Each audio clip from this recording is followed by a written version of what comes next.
Hey everyone, Catch 'em All Collectibles here. How is it going tonight? We do have, as the title and thumbnail showed, Ponga hitting us with that blue steel in the thumbnail, hitting us with that Zoolander face. I love that. No, I love that I picture for the hate that thumbnail. so much. You use that picture for everything, and it's like it's the worst picture ever. But I will you make it always work. use that. I will always use that for everything. But I think everyone here knows who Ponga is at this point. But I am gonna throw it to Ponga.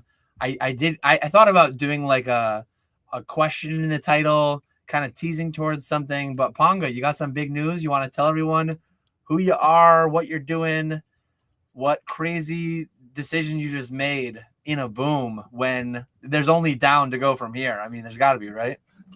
Yeah. So I mean, I got back into Pokemon like 6 years ago, I guess, like late 2019, early 2020, before the original boom.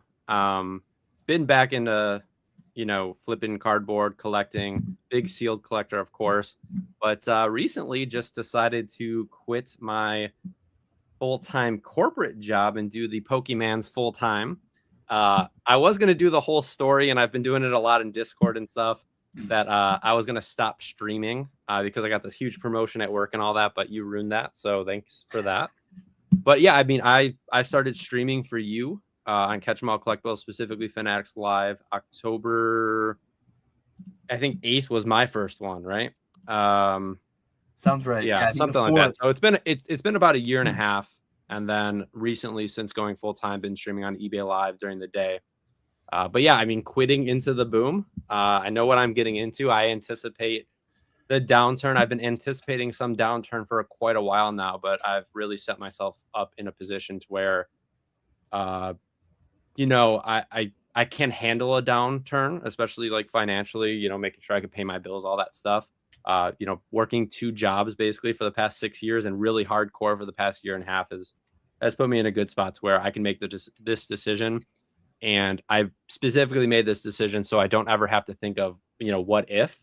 I'd rather fail and it all go to zero than not try and make it work and really kind of buy my happiness. You talked about how you almost like baited people in. You had the opportunity there to be like, you know what?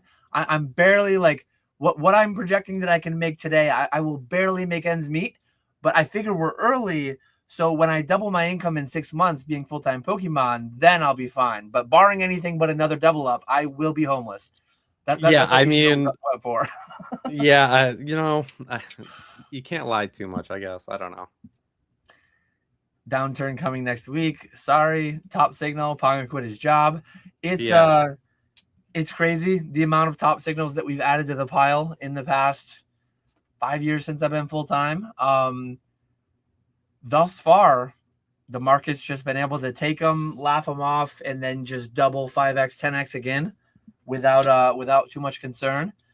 But yeah, I think that's the big thing that I go back to with my own decision 5 years ago. And I know it was similar with you, similar with PK, similar with everyone, I think, for the most part, taking a leap. Lots of margins of safety. I mean, if you, whatever's in your personal savings, personal checking account, there's some amount of weeks or months or years of expenses. But then if you look at inventory, obviously the inventory can drop 50% or something, but there's just so many multiples of safety factor there, given all the inventory. And you did move out of some. You did the mega stream back in December. You had the ability to get out of chunks of it there. Regret all that. Everything's 4x since then. All of which 4x, 5x since. So yeah, it's crazy what Pokemon has done for so many of us, and we are glad to have you in the single dipping full-time sphere of Pokemon. Yeah, it's it's been a long time coming, and I know, especially privately, Dan's been telling me to quit my job, and he made a YouTube video telling certain people to quit their jobs. And my wife and I bought our first house back in 2024. Obviously, the interest rates are super high, so I wanted to make sure I was comfortable, able to pay bills for an extended period of time, even if Pokemon were not to be as fruitful as I wanted to be. And to be honest with you, you mentioned the inventory.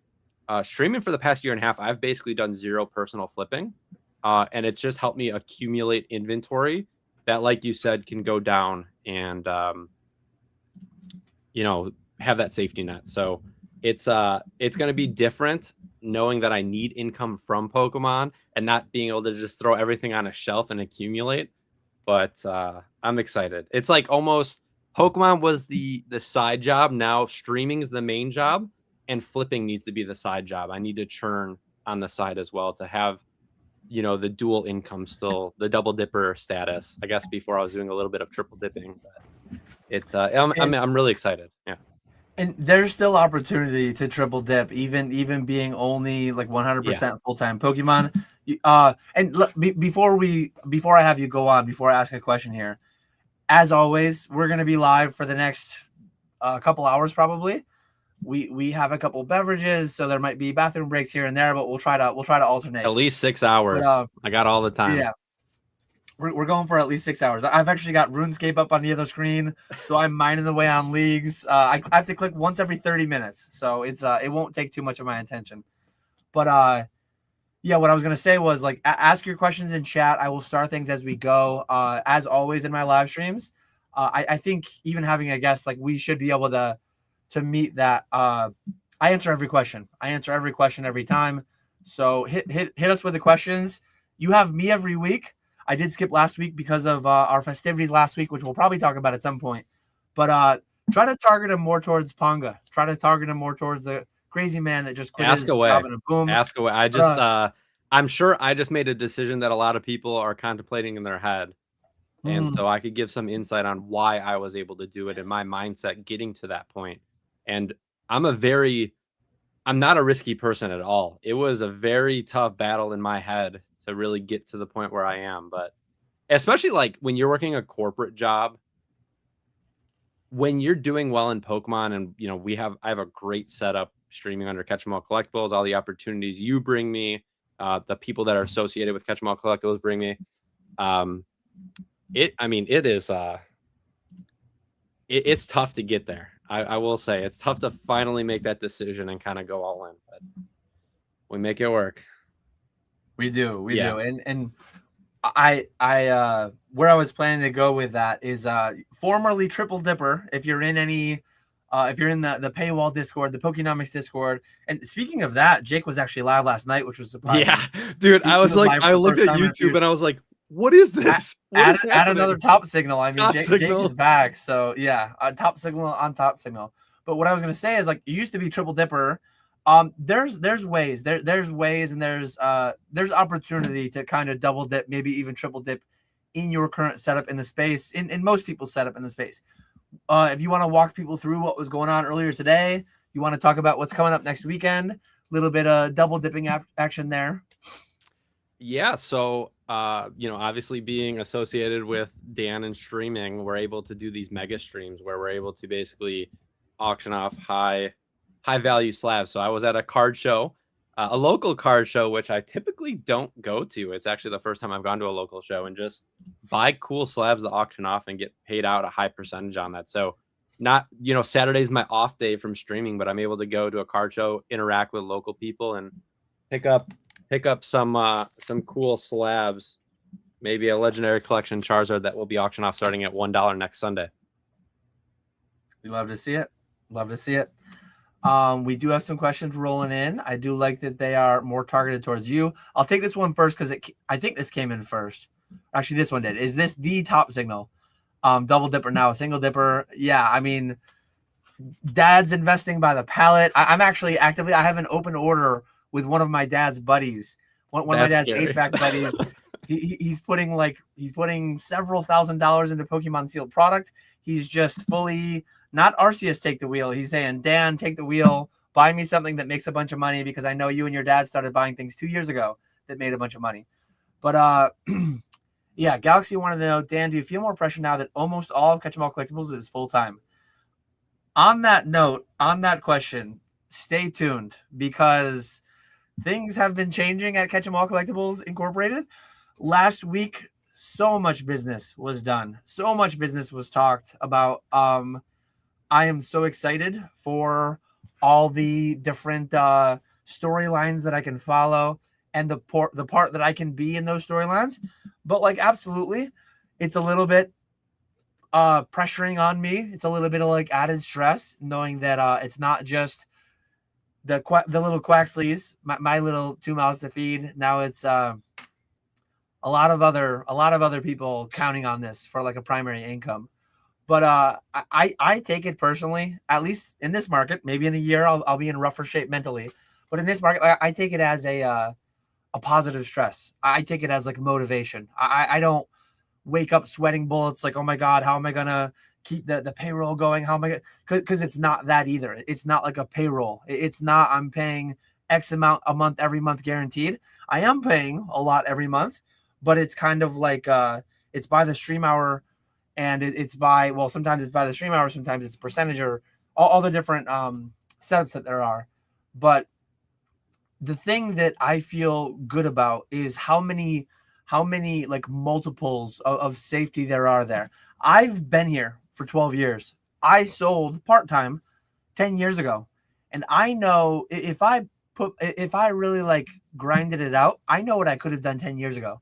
I know what I could have done 8 years ago. I know what I could have done 3 years ago, in the down market of 3 years ago.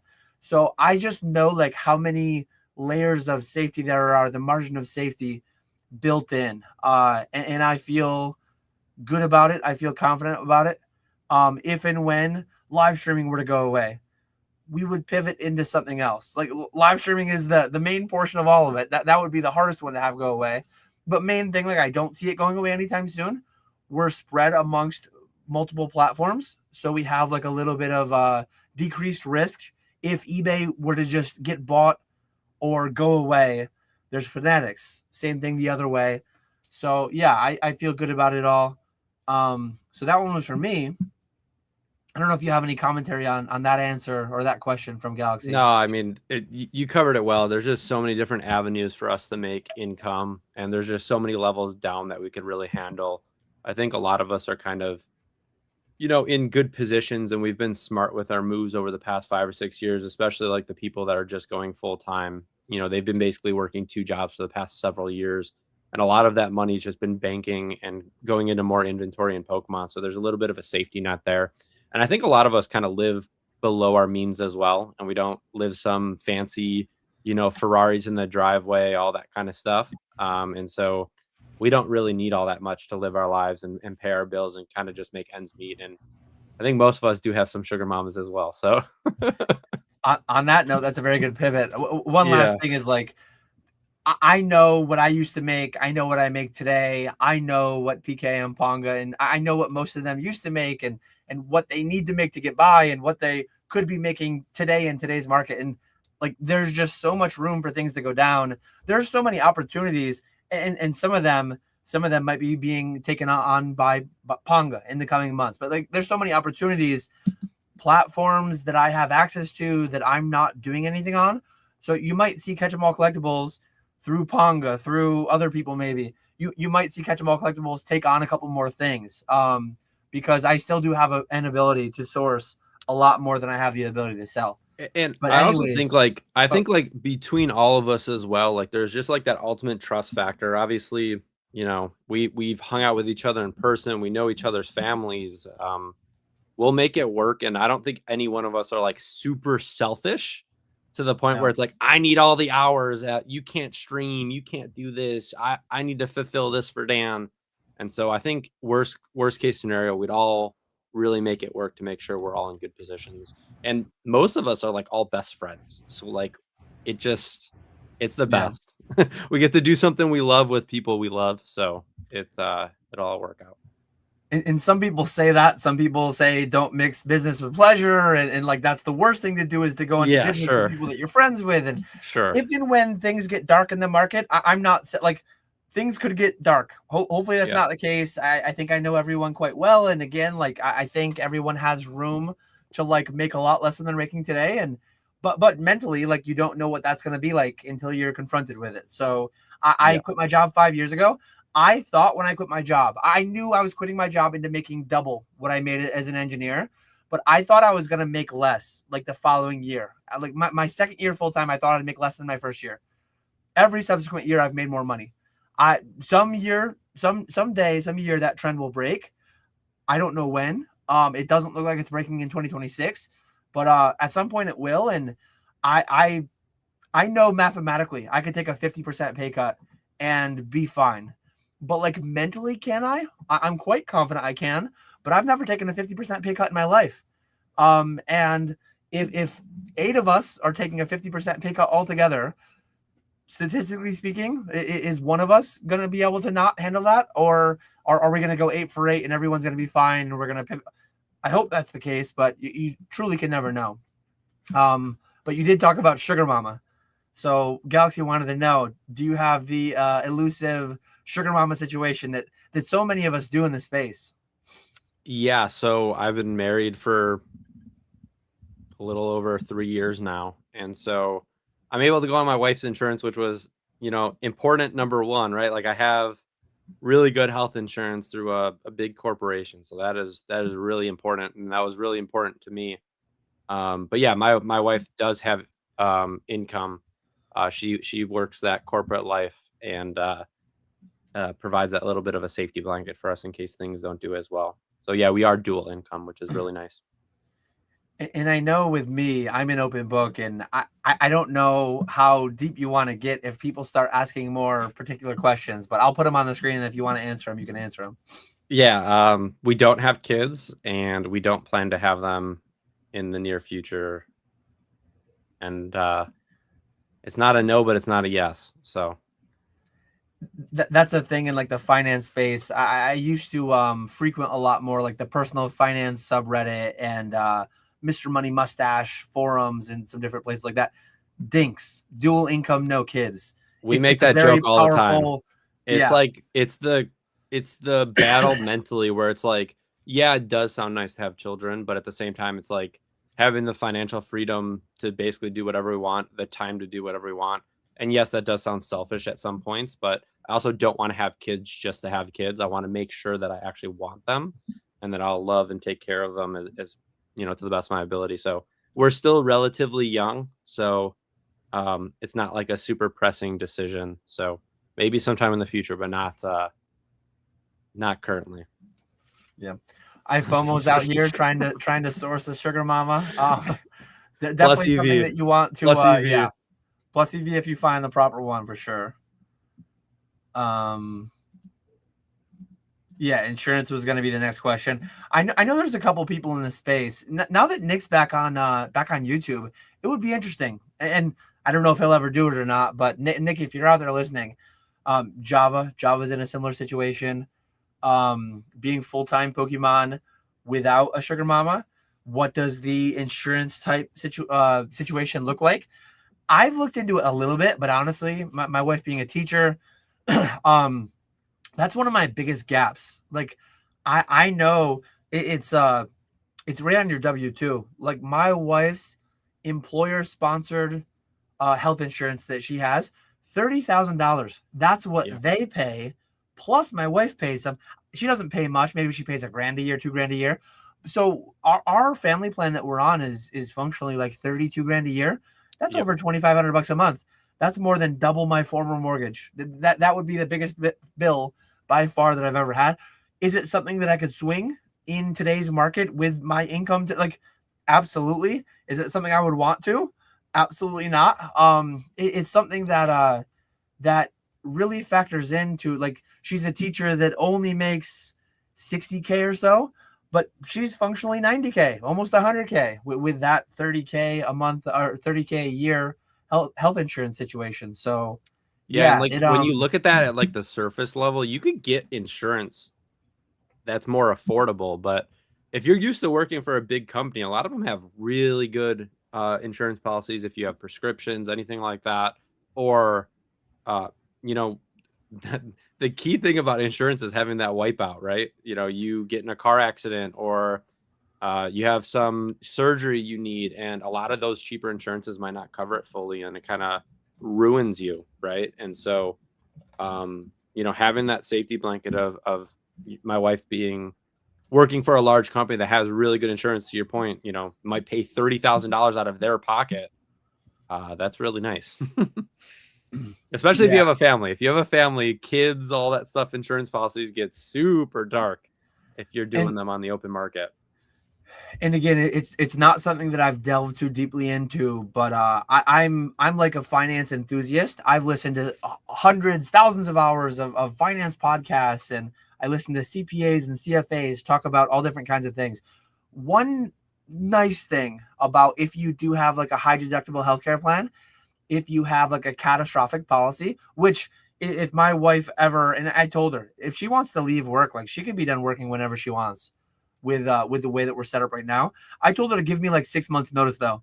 Give me a bit of notice so that I can spend some real good time optimizing her departure date, optimizing what plan and when we would go into that.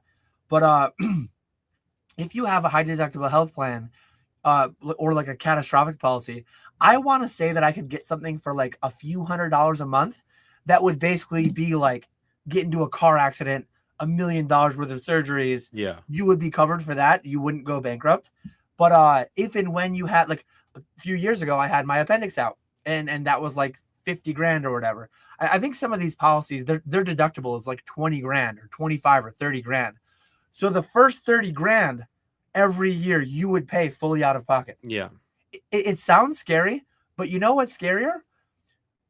Like we currently pay 30 grand every year regardless. Like a year where nothing happens, we're functionally paying 30K. It's hidden because it's being paid by the employer. But like if my wife's employer wasn't paying 30 grand to the health insurance plan, that theoretically could just be given to her. And given that we're in our mid-late 30s, given that we have young kids, yes. But off the top of my head, like if we had to pay as we went every year for the past 10, 12 years since she's had that plan, we haven't spent 360 grand. And so like it would have been plus EV to just get that money, having been on a high deductible healthcare plan, that then you can do like HSAs, you can do health savings accounts, which we talked about triple dipping earlier. It's like a triple advantaged savings account. So I don't remember all the reasons, all the ways, but it's like you put in pre-tax money. You don't have to spend it on healthcare. If you don't, like, it has to be spent on healthcare eventually. But if and when you don't have healthcare to spend it on, you don't have to. It's federal, it's state, there's so many layers to it. But it's something that I would have to read on for many, many hours if and when my wife was like, "Hey, I'm in my final year. I'm not going back next year. I'm sick of it." Yeah. Kuyan Collectible said, I looked into it as a family of 6, and it was maybe a little more than what I pay at my job. But yeah, it's solvable. One scary thing, not to get political, but clearly, like in the United States, it is a different thing than it is in other countries. And depending on the administration, there are administrations that would be more for it and maybe making it easier and better. And there are administrations that are against it generally. And having your healthcare legislated away is a scary potential that you would need to figure in. Oh God, HSA is good, but not as great as when you could buy cigarettes with them at CVS. That's hilarious. Oh, that feels like a little bit of an oversight, but yeah. So we covered the sugar mama. We did talk about triple dippers. Cardboard Kingdom wants you to elaborate on what was your triple dipping. Sounds like something at Chili's. It was like, having your corporate income, doing Pokemon while you're getting that income during the day. And then what was the triple? It was like, the double's easy. It was like flipping stuff to you while I was streaming for you on the clock for my corporate job. So it was like selling stuff that I flipped to you on stream, which I'm getting paid for on stream hours during corporate hours. That sounded crazy to say out loud, and probably could have said that way better, but it makes sense though. Yeah, I've unfortunately only been able to double dip. The elusive triple dip is not something pulled off by many. I was the only triple dipper, I'll tell you that. Yeah. Here we go. Here's some good ones from L-Dubs. Ponga, what was your biggest hurdle to make the decision to go full time? I think the one big one is obviously the insurance we talked about, but I think mainly it was like the mental gymnastics that I went through streaming. It was only one time, and that's because Dan said, "Hey, can you go live in an hour?" So, I think it was the mental gymnastics of, can I pay my bills a year from now if everything goes to zero? Obviously the market we're in now, everyone thinks it's all euphoric and things are always going to last forever, but there's that inevitable time. The longevity, I guess, is what I'm trying to say, right? The longevity of the work that we're currently doing and the income we're making. 5 years from now, do I need to go get another job? And it got to the point where it was like, when I go to my corporate job, I'm actually losing money being there versus what I could be doing. And getting past that point where I just realized I hated my job and I needed to make the leap. And I didn't want to wake up 15 years from now thinking, what if? Especially like the area and the job that I was working. There was room to go up, but the responsibilities and the stress that come with that versus the compensation that comes with that it was not going to be worth it. I was in research and development. You don't make a lot of money in research and development. If you're in, marketing, sales, that's where you make the money, and that's not where I was. So the upside versus, streaming and happiness and doing Pokemon full time was that mental gymnastics and that hurdle that I needed to get over to finally make that choice. And to be honest with you, it was my wife one day saying, just do it. And it was like that reassurance that, hey, she trusts me. She knows that worst case scenario, I will do whatever it takes to, contribute the way I need to. And that meant everything, to be honest.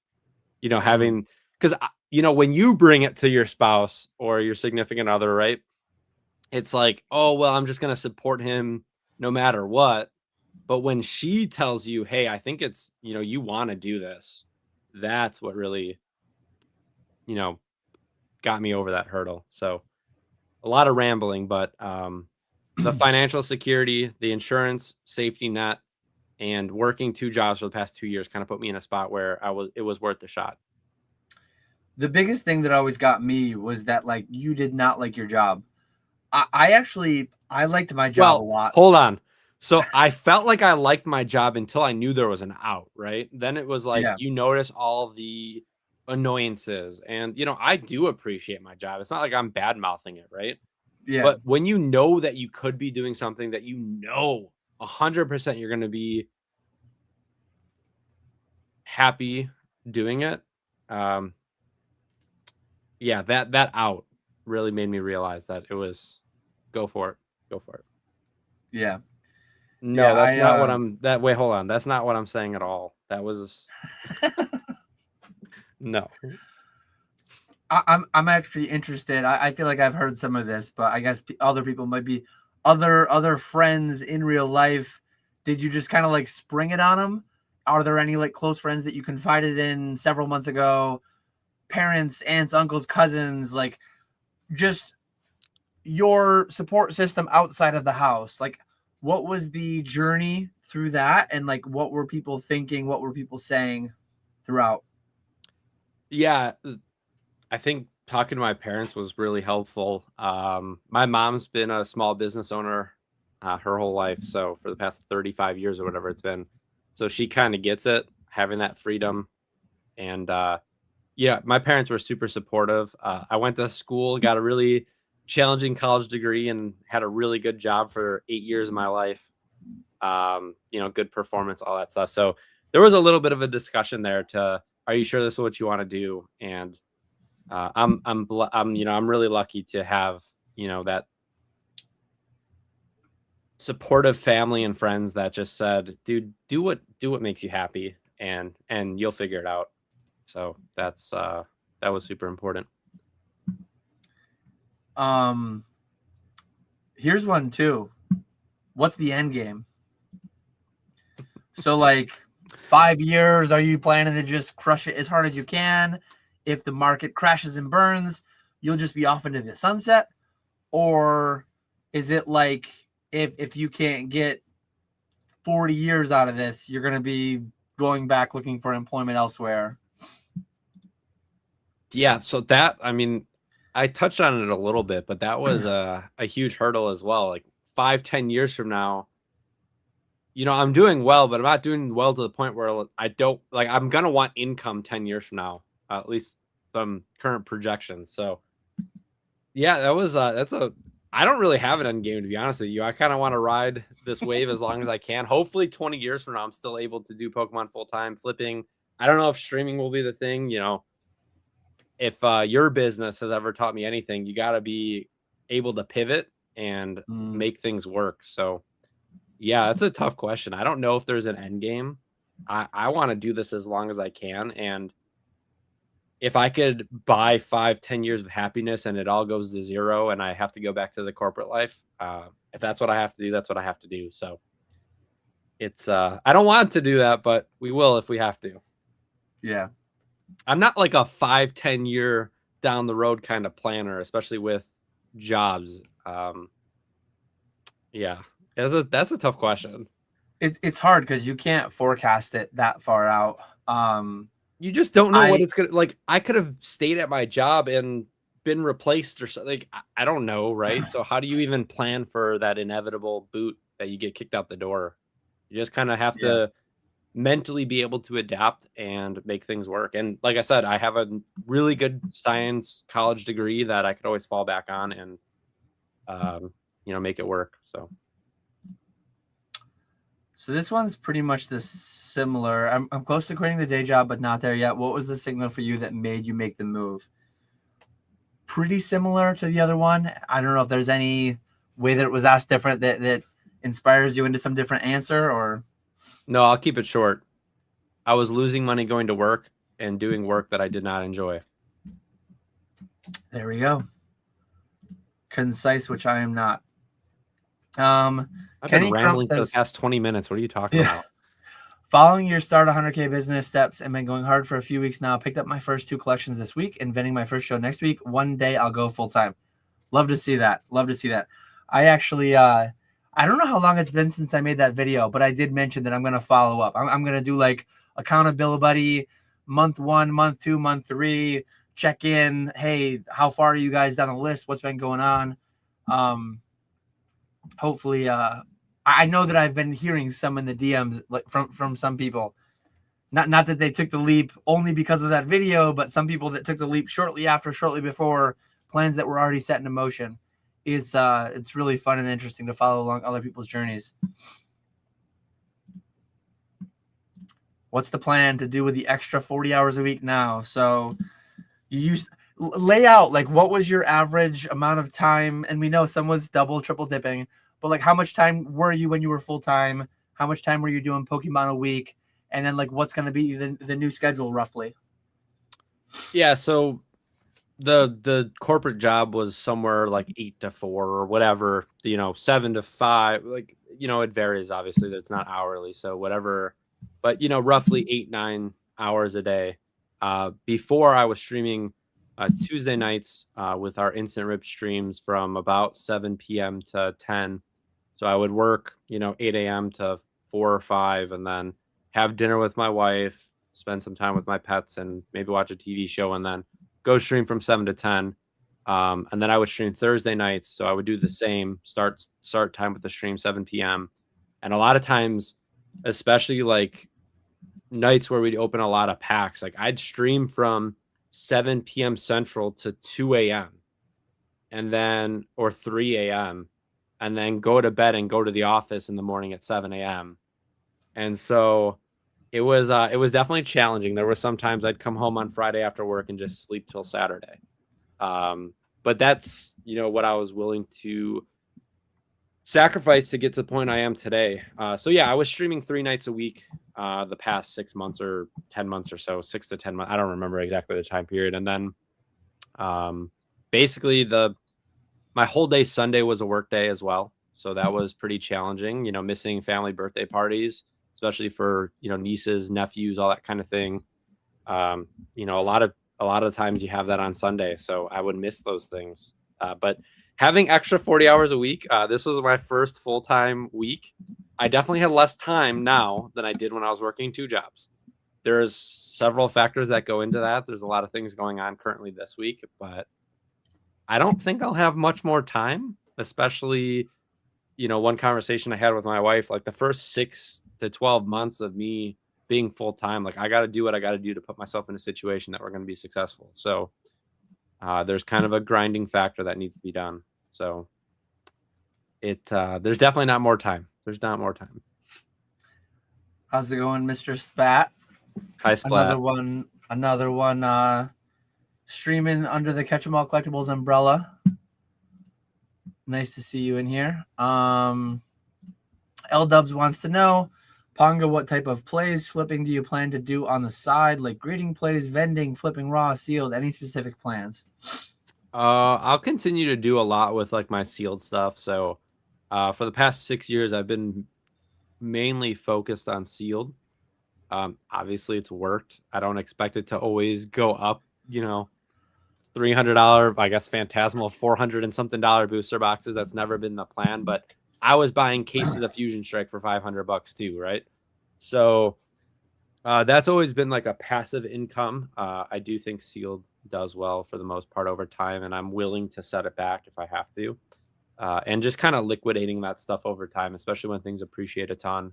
I do the sell half, keep half, or sell it all, like I did with 151 PC TVs, and now I regret that. But I do plan to get more into the grading game now that I do have a little bit more side time. I basically didn't grade for 2.5 years. I had a PSA membership and sent my first submission back in January for the first time since I think like November or October or November of 2023, which is kind of wild. I do plan to use your CGC Fanatics consignment stuff as well, with some quick flip type plays. Yeah, so a lot of my time is going to be streaming. That guaranteed kind of income that I get from that, but then the side's going to be the typical things: flipping, grading, kind of quick churning stuff that could kind of build capital, which then I could inject that capital into sealed stuff that I believe in long term, and have that more passive income, and the more active income being the streaming. And Bierski's mentioned too. Bierski's mentioned that he didn't really partake in grading too much. Well, he doesn't actively like today. He just buys and sells. His point is that he can flip it multiple times over before he'd get the grades back, and the risk over that time duration of the market moving. There's a lot of things that go into it. But for the past 12 years, like very early on, within the first 6 months, I probably sent my first grading submission, and I've probably had one out like literally every waking hour. There's probably something pending somewhere for the past 12 years. And it's like when you're working 40 to 50 hour corporate job, and then you do another 15 to 20 hours of the streaming, setting up streams, packing. The extra time I had was spending with my family, my wife, my pets, my parents, my brother. And so I didn't want to go to card shows and Source on a Saturday when that was my only off day, right? So yeah, it's definitely different when you were kind of doing 1.5 full-time jobs, right? So right now there's no other questions in the chat. If anyone has any, feel free to leave them. I've got another one for you though. So 8 years you mentioned. 8 years you mentioned that you were at your corporate job. Where's Ponga 8 years from today? Give me the bull case. Give me the bear case. Give me like what you hope this will become. God, if I could just keep doing what I'm doing now, that would be fantastic. But no, I always made the joke, and I said earlier, I'm not like when you're in a job interview where you see yourself 5 years from now, I would just be honest and be like, I don't think about that kind of thing. I think when it comes to bucket filling and all that stuff, I definitely think about that, but there's no real end game when it comes to that. How I would answer this: if I could be streaming 10 years from now, I would love to still be doing that. 8 years from now, 8 years, what will I be? I'll be 40 years old in 8 years. I always made the joke that I want to be retired by the time I'm 45 to 50. So if I can, it's very possible. If I could get myself, and I'll extend your question out a little further, 15 years from now, if I could be to a point where I don't necessarily need income, but I just do it when I have time or when I want to, that's where I want to get to. So I kind of copped out, but I don't enjoy working no matter what I'm doing. I want to have the even when it's something I enjoy, like I love streaming, I love doing Pokemon, but I want it to be like a conscious choice. Like, hey, I feel like firing up a stream today. Not, I think anyone that streams out there knows. Or sometimes when you go to before you click that go live button, you don't necessarily want to click it, but once you're live, you're good. So, yeah, Yeah, there's definitely a big difference between like my mortgage is due, car payment is due, yeah. so 15 years from now or whatever the duration was, is that fueled by like tax advantage buckets, 4% rule? Is that like all brokerage accounts? Are you just going to assemble so many Pokemon pallets that your retirement will consist of taking one case, sending it to DC Sports, and that's your monthly income? And then you have enough pallets that you just do that every month till you die. I'm definitely a fan like you where you have tax advantage buckets. But like, you're super into,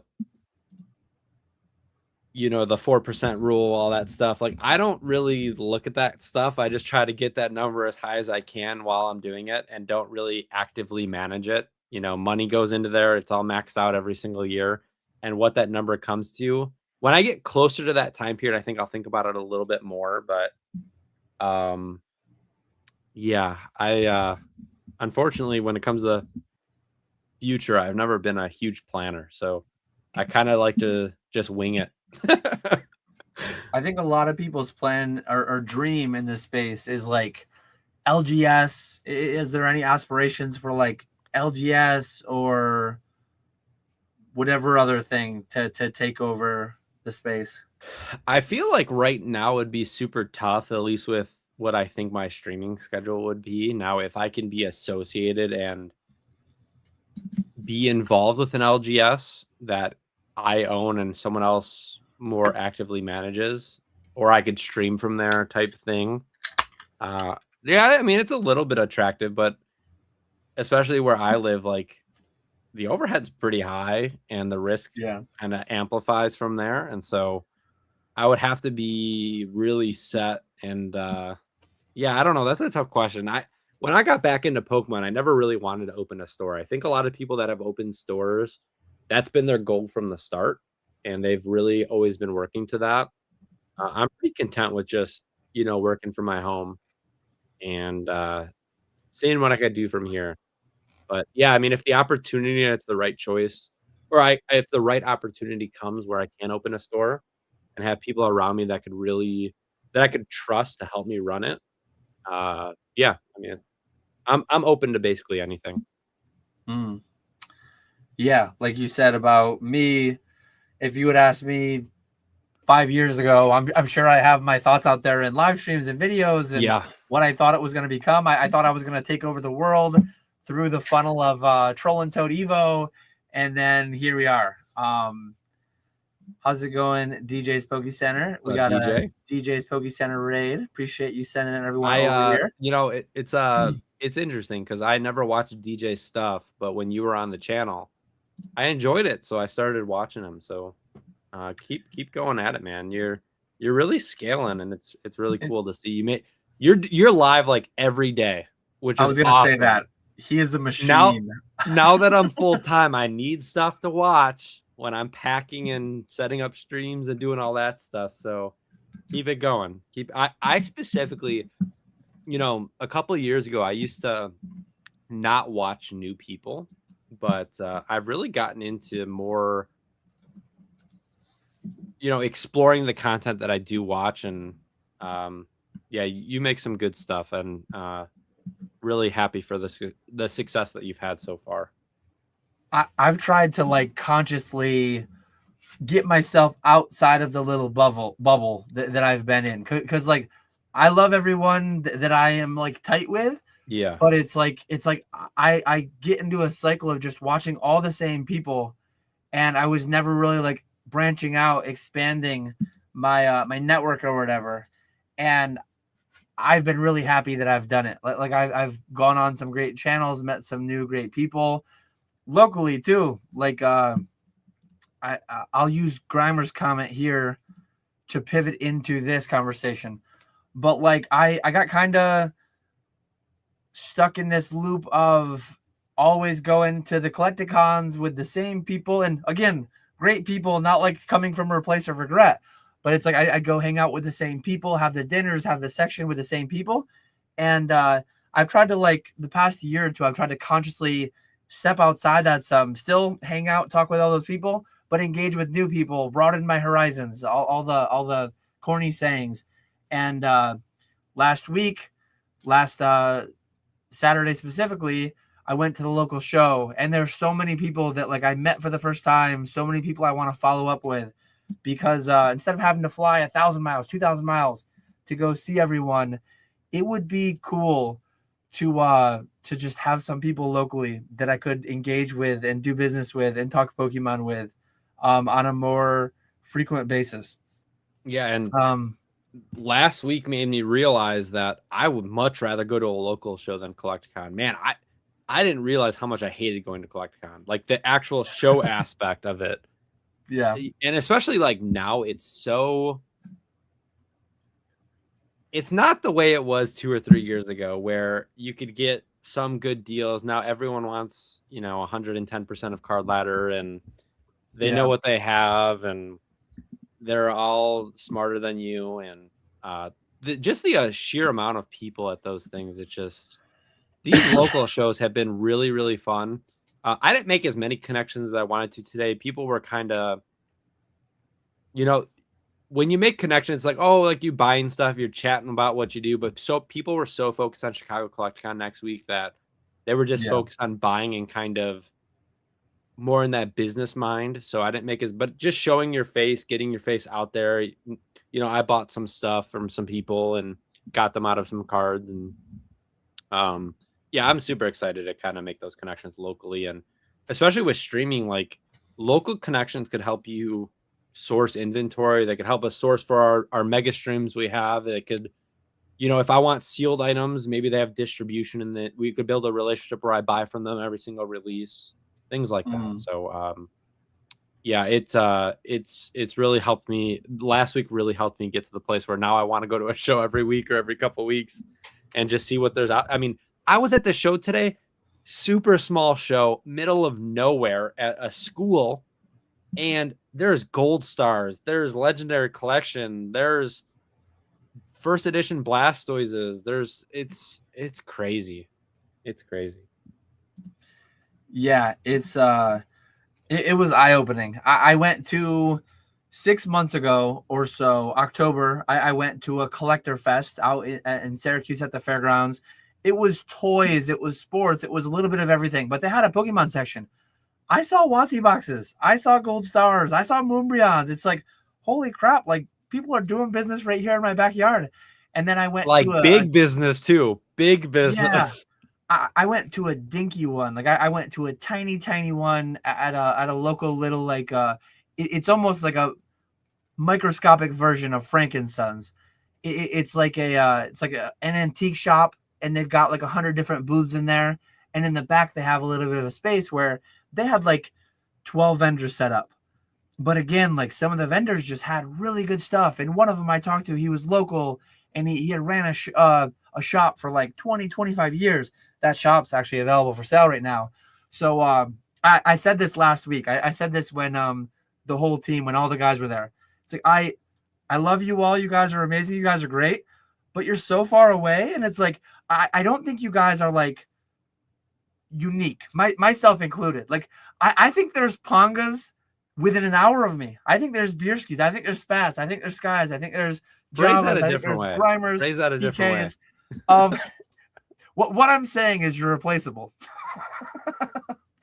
What I'm saying is I think there's a great local community within an hour of me, and I think I would be doing a service to myself and potentially to them as well, to engage in that more, and then potentially find people. Like, I would love whispering. I would love if all you guys live within an hour, and I could help facilitate someone open. But that's probably no one's moving to me. The idea of having someone within half an hour, within an hour. Hey, I will say, to open up a shop and helping make that happen. When I came home, I went to my wife and said, Dan was talking about this to move to him. You Mhm. know, no, I'm I kidding. mean, I'm not moving. I'm not moving to you. I'm good. see, that's the thing. Most people are pretty firm where they're at, and it's like I wouldn't want to push anyone into that. But if I could find a Ponga, a Bierski, a Grimer, a Spat, a PK, if I could find somebody within half an hour, and I met him and built a good relationship over the coming years, I I've said it before. Never say never, but like I will never buy and run myself 100% in LGS. But I'm in a spot where I have a decent bit of capital. I'm in a spot where I have a decent bit of inventory. If Ponga lived down the road from me and Ponga was like, hey, there's this local spot, I would run the numbers and it would be like, how do we ink a deal where we create a win-win, having an LGS be the center portion of that? That absolutely could be a thing.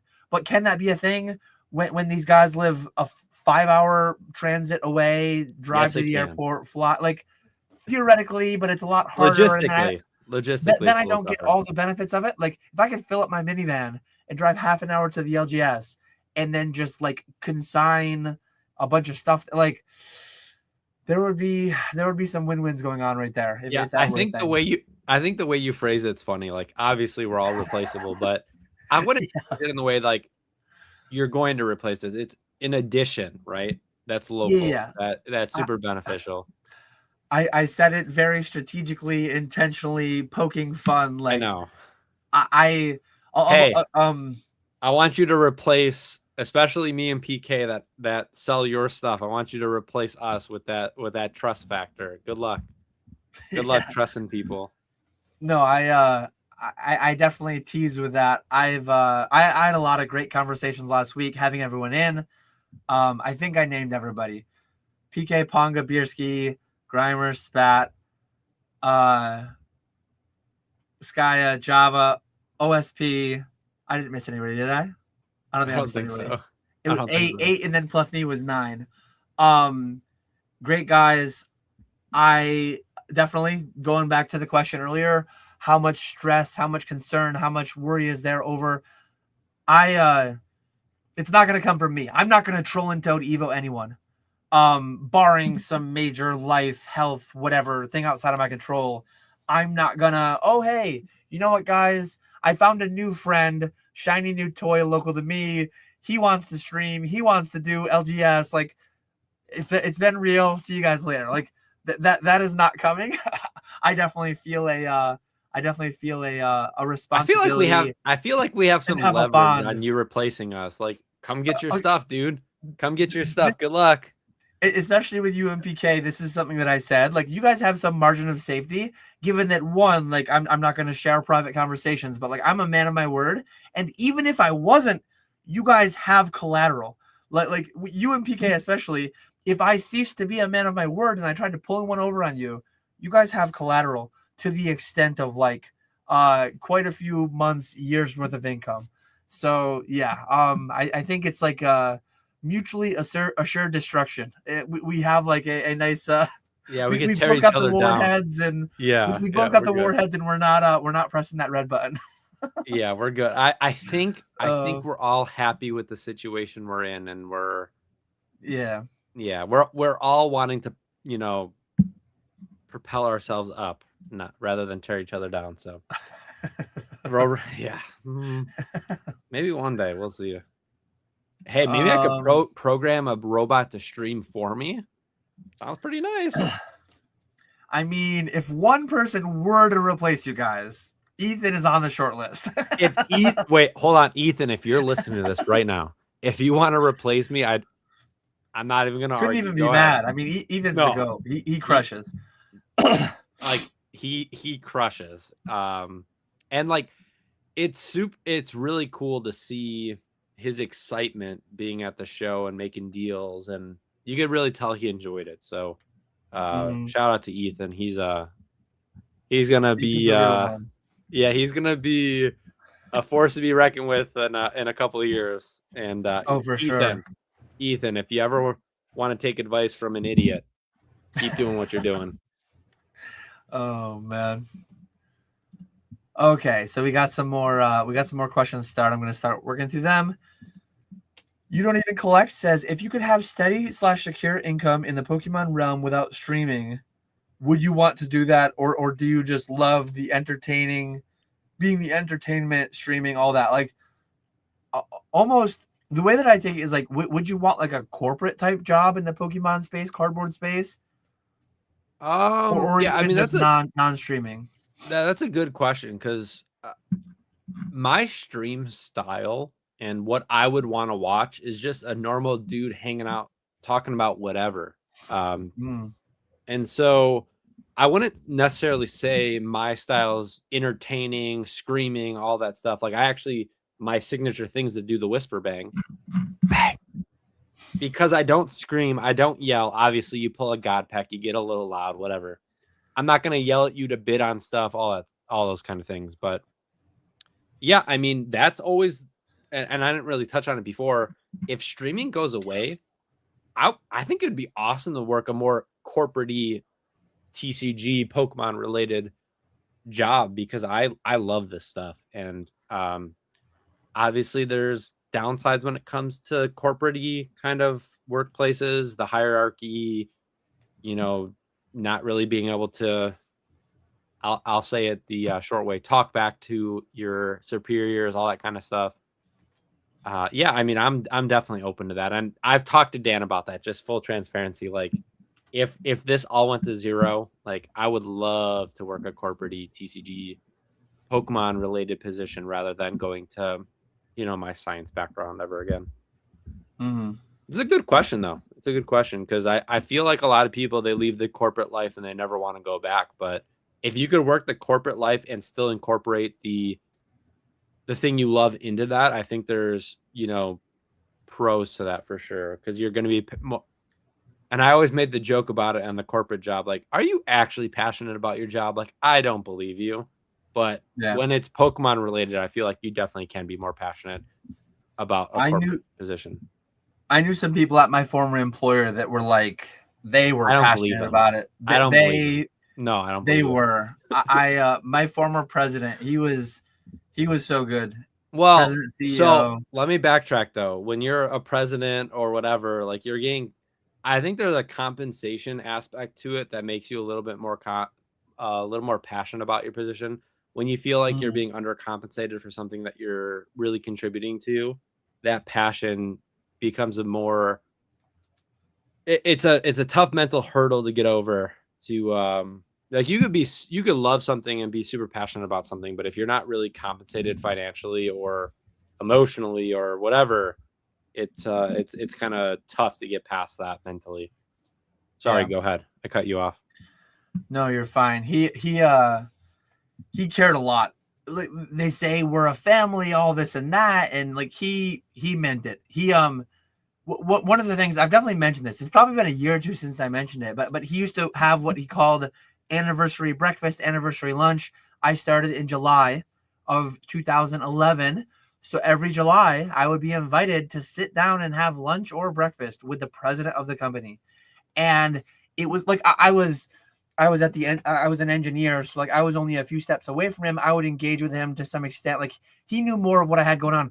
But you'd have and you'd have janitors and you'd have production workers and you'd have like whatever. You'd have everyone from every rung of the place.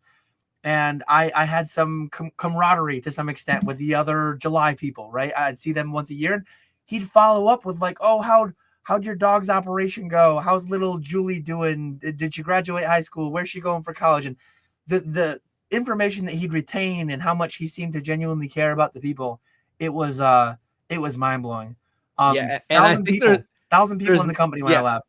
But there's like one thing we didn't touch on is there's nuance to what a corporate lifestyle is. You mentioned 1,000 people. Mm-hmm. I worked for a company with 40,000 employees across 100 and whatever countries. And so does the president even know I exist type thing? Probably not. And so when you talk about the corporate lifestyle, it's definitely there's levels. There's Catch 'em all collectibles channel. There's a lot of gray area. There's a lot of nuance to what a corporate job actually is. So, but I want to also put out there, I was treated very well. I have no complaints. It's not like, I'm complaining, but there's definitely some challenges with a massive company. Yeah, my main things that made me leave were the pay relative to what I could generate for myself in Pokemon. There were some, like, overall, I really liked my job quite a bit. I was getting into a position where there was some political things going on, and there was definitely some things that I didn't enjoy a whole lot. And then I was in charge of certain chemical operations, and I was functionally on call 24/7, not 365, but 24/7, 320 or so. We would shut down the process around Thanksgiving and Christmas, but yeah, it was something that I was happy doing, but also happier leaving for Pokemon. Yeah, one thing I didn't touch on either is like the corporate game. I was never going to be one to play that, and the people that really make it far are the ones that do play that game, and that's fine. I was always super transparent with my managers, like 4 or 5 p.m. hits, like unless I get an email that says something's on fire, like I'm not answering you until the morning. I'm not gonna just agree with you because that's the proper thing to do. There's ways to do those to challenge respectfully, and that's always what I did. I'm a huge respect person and making sure you respect people and all that stuff, but I was never going to be someone that climbed super high because I was never going to be someone that really played that game. So I didn't touch on that earlier. That's how I really knew that. Not that I'm not cut for the corporate life, but with a massive company, I was never going to climb high enough to where compensation really made sense. And we always talk about like the asymmetric upside, and shout out to Ricky from Oyama's Trading. He made the video about the asymmetric upside, or he was talking about it, and I've been obsessed with that term ever since. And the asymmetric upside of running a Pokemon business, it just makes too much sense. Like the known downside versus the potential upside of a corporate job and life, it just wasn't there.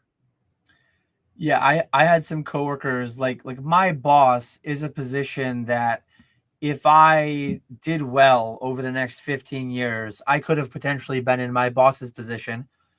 Potentially even less than that because he's actually retired now. I still meet up with some of my old coworkers every couple of months for lunch. But my upside was like I could have been making 15, 20 years out. I could have been making 250, 300 grand a year probably, which is great. That's a whole hell of a lot of money.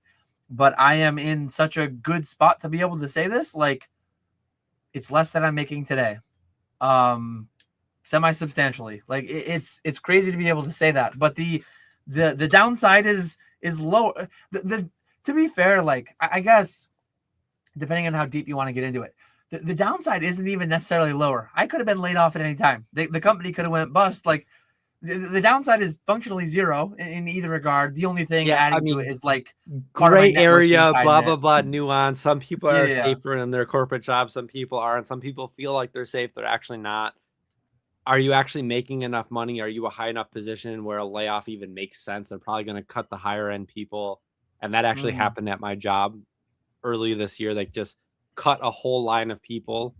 Yeah, it's the safety. When you think of risk of being a full-time Pokemon person, there's a lot of risk being in a corporate job, especially in like the current state that video, I don't think people think about. So in that video, when I talked to you, I was pointing at Ponga. Quit your job, Ponga. That is who I was talking to. One of the people that I was talking to. I said it in that video. I think a lot of people think their job is a lot more permanent than it actually is in reality. The school my wife works at, they're cutting X amount of people, and I forget exactly what the number is, but my wife's only like 4 above that number, and she has friends that are below that number. So like they're a teaching job. Teachers are needed, recession-proof job, but still like budgetary things, certain school districts or whatever, from time to time they need to make cuts, and Yeah, and the way those work with the unions, it's like it's not even based on merit. It's based on duration. It's based on like where you are on the ladder. Yeah. So yeah, it definitely interesting And to it's interesting too, because like the work I was doing, like I don't feel like I'm the smartest person in the room. And I feel like in the science field, a lot of people think they are. And that safety, I didn't feel safe because there's a lot of really smart people in research and development, science related fields. And it's, you always know that you're replaceable to some extent. You know, it might take someone a year or two to get up to speed to where you are in that specific field that you're working in. But there's a lot of smart people out there, and it was nerve wracking for sure. I can So yeah, it's very interesting because yeah, I don't even know if I want to touch on that. touch on it. I don't even know what you're gonna say. No, I just my company worked a lot with data centers and AI and all that stuff, and it's just so unknown. You don't know where it's going to go. So, um, can AI fully replace people? I don't know if that's fully proven for a lot of professions, but yeah, I mean, plumbers and electricians are probably pretty good, for sure.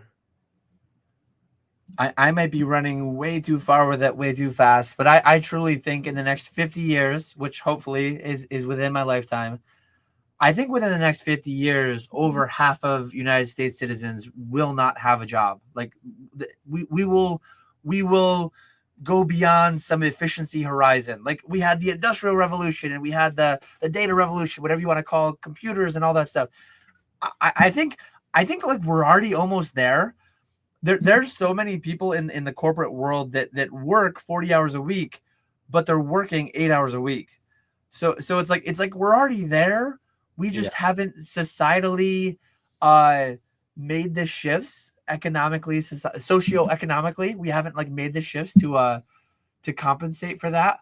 But it'll be very interesting. I truly Yeah, think like I'm not smart enough to know for sure. So I don't even like to speak on it because it's just like the different amount of outcomes that could come from, AI and all that stuff is I feel like there's just it reminds me it was you, right, that made those grading videos of like the PSA backlog with the lines like the up kind of more sideways down.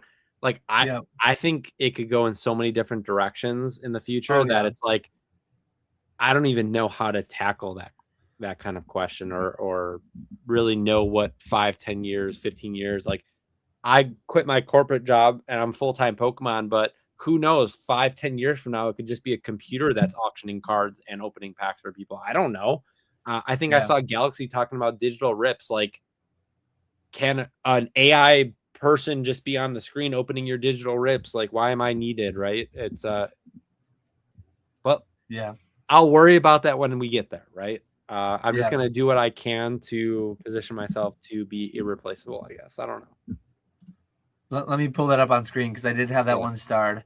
And GameStop power packs do exist. There are like offline ways to engage. Actually, Galaxy Grells. So he has Zorner, he has Nostalgianomics.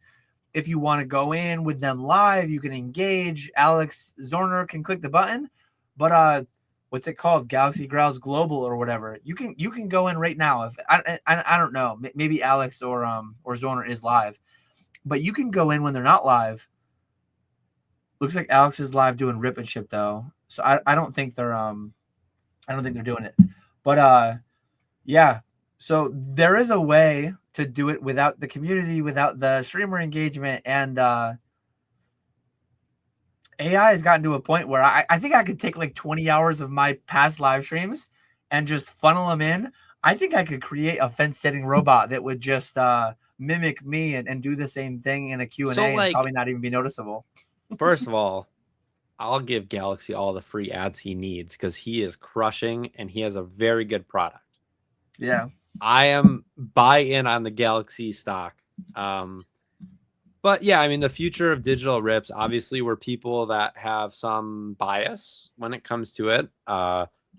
I like the EV of a lot of these products compared to normal booster packs. You're guaranteed to have, especially like, with our instant rips, the higher end instant rips, you're getting a cool card no matter what happens.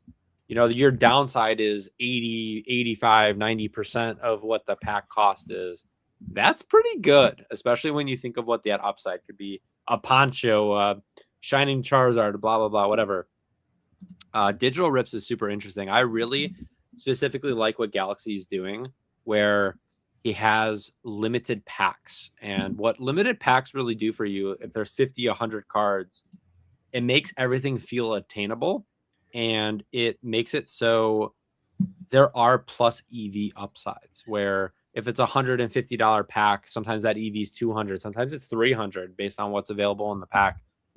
When packs get super big and have thousands of cards or hundreds of cards, whatever it is, cards feel unobtainable, especially when a Poncho is that top grail or whatever, or that top chase. And Galaxy is really smart with how he's approaching it, not scaling too fast. And I don't want to speak for Galaxy, but I think the way he's going is not making the packs bigger if it scales, but making more options of packs. Having that closed 100 cards per pack, no matter what. Super smart. Super smart Galaxy. I wish I could somehow buy in on the Galaxy stock because it is a phenomenal product and he's doing things the right way. Ponga's double dipping right in front of our eyes. He just got like a $200 ad right there. and I love our Fanatics product. Like, I love opening instant rips. That's not my point, but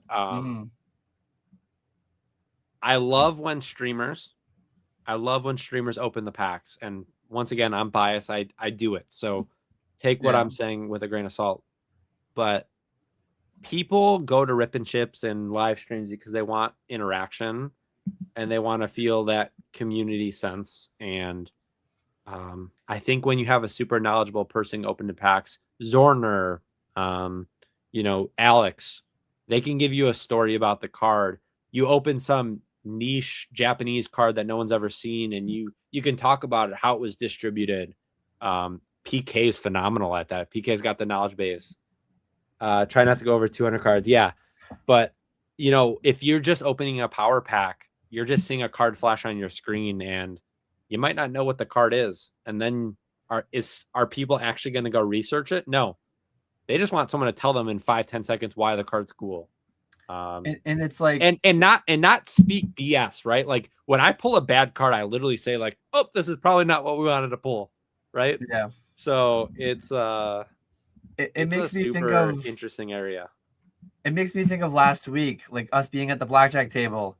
You can go in a lot of states, you can go degen with real money, blackjack on your phone, but sitting down, interacting with the dealer, and maybe this is a bad analogy to make as someone who's selling the things, but like we know that there's some amount of gambling in there, right? We know that like the core product of the hobby is the booster box, which is fundamentally chance, it's gambling. But it's like the difference between just degenning on your phone, clicking the button, that cold interacting with a phone alone versus sitting down at the blackjack table, having your buddies there, having some randoms there, watching people get wrecked, watching people make a lot of money. Like, it's fun.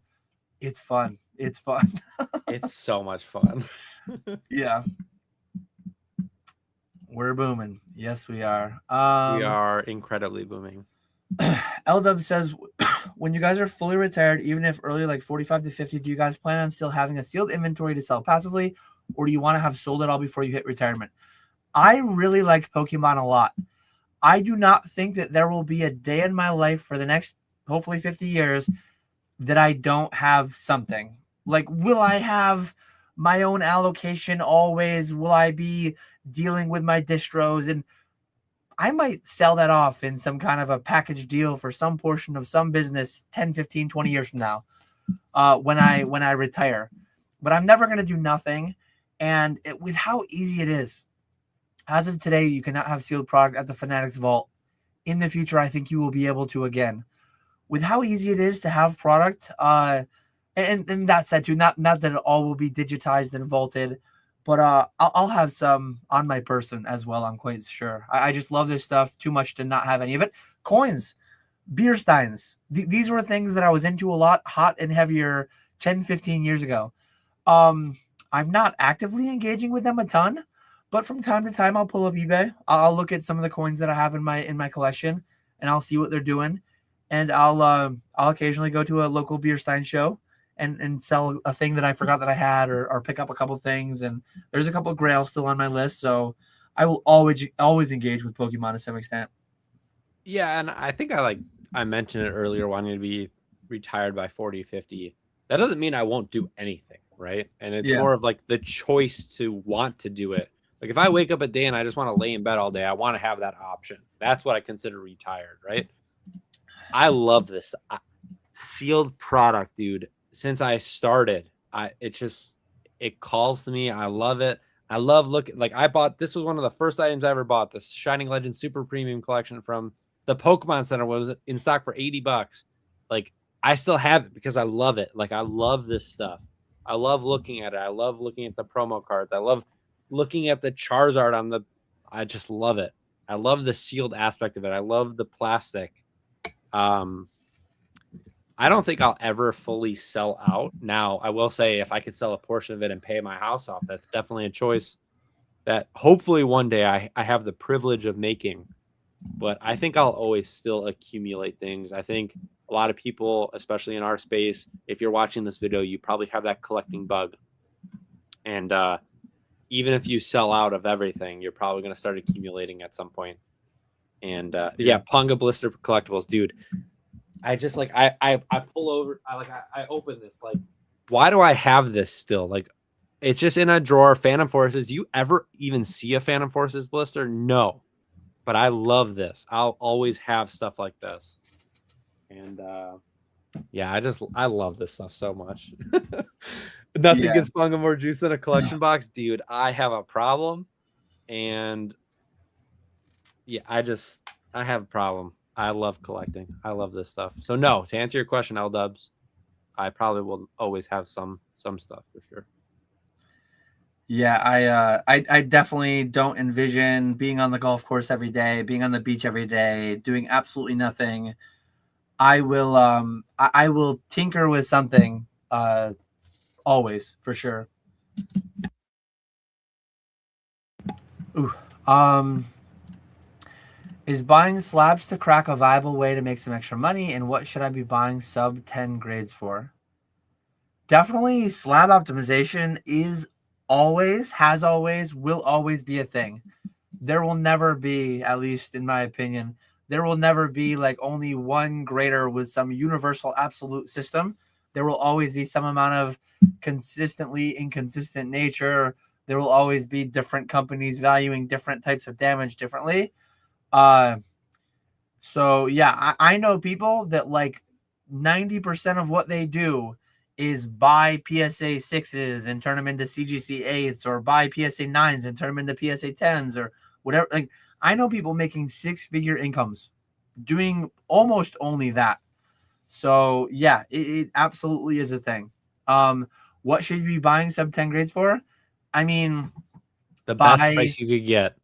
Yeah, the lower you can buy, the higher you can sell, like fairly obvious things. But it's like you have to have the stomach to buy a PSA 9 knowing, and I think you used to talk about it, like there's so much overlap between what an 8, 9, and 10 is. If you crack a 9 and you crack a PSA 9 and you resubmit it to PSA thinking it's a 10, there's a small chance you probably get an 8, and you have to be able to stomach that. There's probably a big chance that you get a PSA 9, and you have to know that you just wasted $25 plus shipping, plus the time, plus a potential upcharge if it's a high value card. But that upside chases what you're really going for. So if you do it in bulk or mass, and you could actually realize those gains, it's really nice. But there's a lot of people, like you said, that make a lot of money cracking a CGC 10 and grading it a PSA 10. There's a lot of people that crack PSA 8s and grading it a CGC 9.5 or 10. And you got to buy the card, not the grade, right? When you do that kind of stuff. And yep. There's a everything. The answer to everything is usually yes. Yep. Oh man, wait, hold on. Pokemon You don't put that Tana. one back up. When we first started streaming, I used to always say Crown Zenith packs. We used to have a 9-lot for $45, and Pokemon Tana. I used to buy them all the time, pulling the gold cards, all that stuff. I haven't seen them in a while. Hope you're doing well, but yeah, Pokemon Tana is a real one for sure. Those people that were supporting us when we first started are everything, man. They really are. Mm-hmm. Kenny Crump says, what more active income opportunities are there outside of live streaming for those of us who suck being live in front of an audience? Gonna go first? Sourcing for the live streamers. Dude, and I don't think Beerski will care that I say this, or Spat or Grimer. Like, we were at that local show with you last week.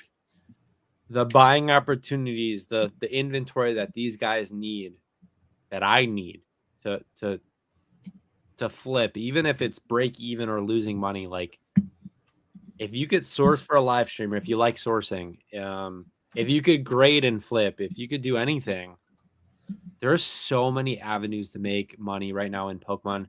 I know the hot topic, streaming, whatnot, Fanatics, eBay, Drip, whatever. All those people are making all this money, but think about it. Dan openly talks about opening 200,000 packs last year or whatever on our live streams. People have to sell us those packs. People have to source all the singles we auction, all the slabs that we're doing on our mega stream next week. Like, people need to sell this stuff, and right now the liquidity is higher than ever. Sourcing to James, ZNG, or the Green Shiz, the sealed consignments, you could do a lot of things to make money. It's all about buying low and selling high, right? At the end of the day. Yeah, and I made a video. I made a video a month ago, maybe, that literally showed like all my different avenues, all my different aspects of business that I'm engaged in right now. There's so many. There are people making 6-figure incomes grinding bulk on TCG Player. There's people going to CollectCon spending $300,000. Obviously, when you're first getting started, you're not gonna be able to do that, and just flipping those instantly, making crazy amounts of money, making the YouTube revenue on top of that. Yeah. The liquidity in the hobby is just absolutely insane.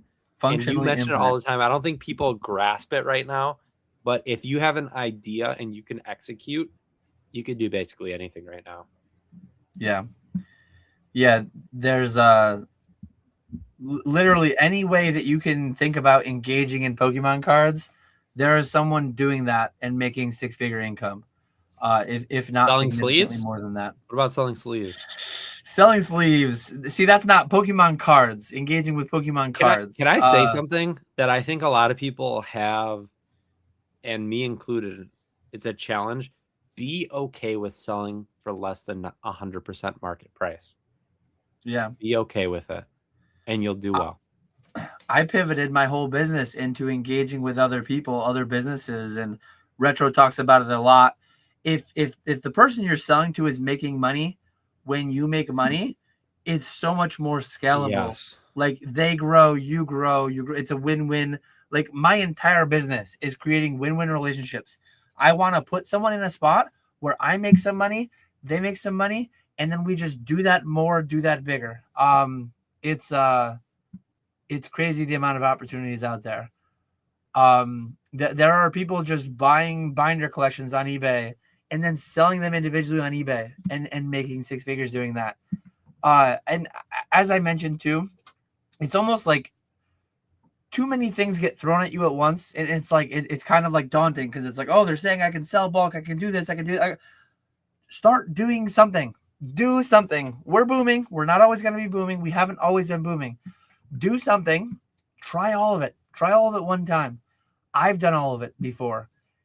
See what you're good at. See what works. See what you enjoy, and then lean into the ones that holy trinity. It's just like, people are just so scared of like getting got right now. Like, if you're making money and the person that's buying from you is also making money like that, I mean, Grimer's saying it, right? Like, the vendors that are most flexible on their prices are the most successful 90% of the time, in my experience. Like, you have to be okay with just moving, churning, moving stuff, suboptimally, right? At some point. Yeah, it's a crazy market, man. I get worked up talking about it because it's the best thing you could do is do anything right now, and Yeah. people have the analysis paralysis, and as In, long as in you have the, as long as you think about what you're doing and it makes sense in your head, just try to execute. the video that I made gave like a 6-month plan of if I started over, what would I do? And it gave a time frame of like week 1, month 2, month 3, all the actions that I would be taking. Definitely go check that out, and then try them all. Try them all and see how they go. DJ's Poke Center wants to know what's behind the name.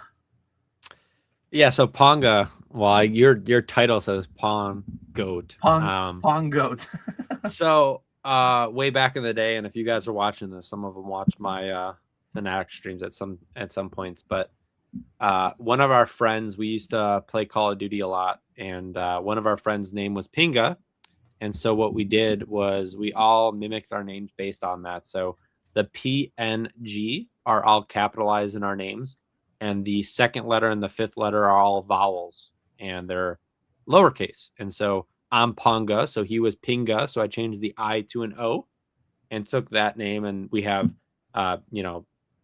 Pingy, all the different vowels from the second and the fifth letter. We all changed our name to. I think like back in the day we would call it like a clan, right? With Call of Duty, but yeah, that's how the name came, and that's always been my name ever since. When it came to Xbox or Steam, all that stuff, so I just kind of took that over into Pokemon.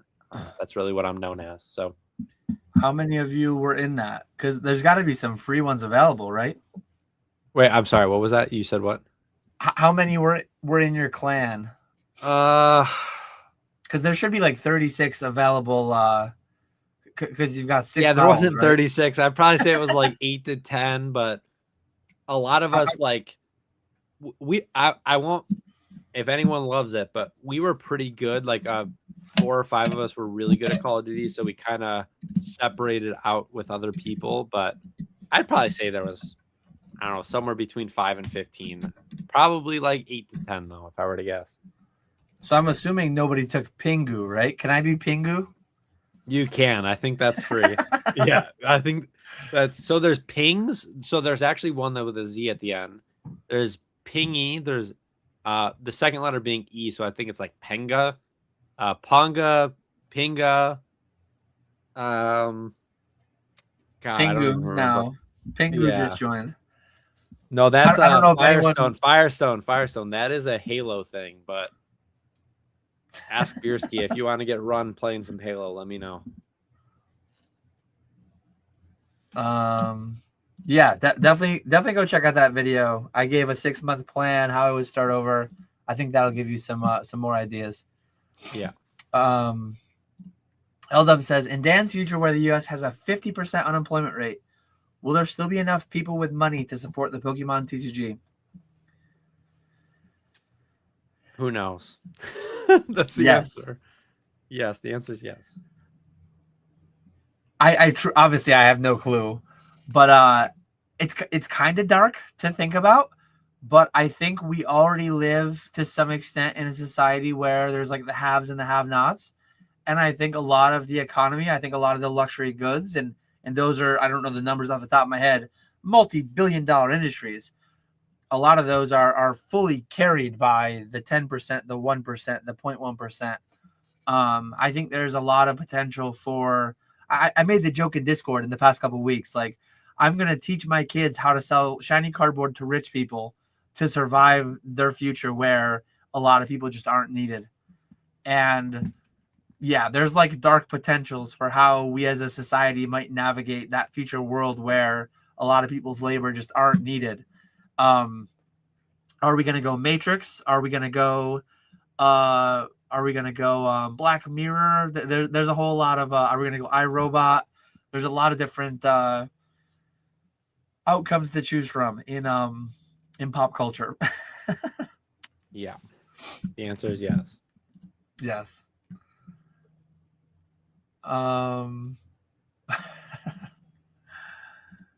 Pokey Hunter Jeff says, as someone wanting to exit their corporate job to do Pokemon full time, what do you need to get started?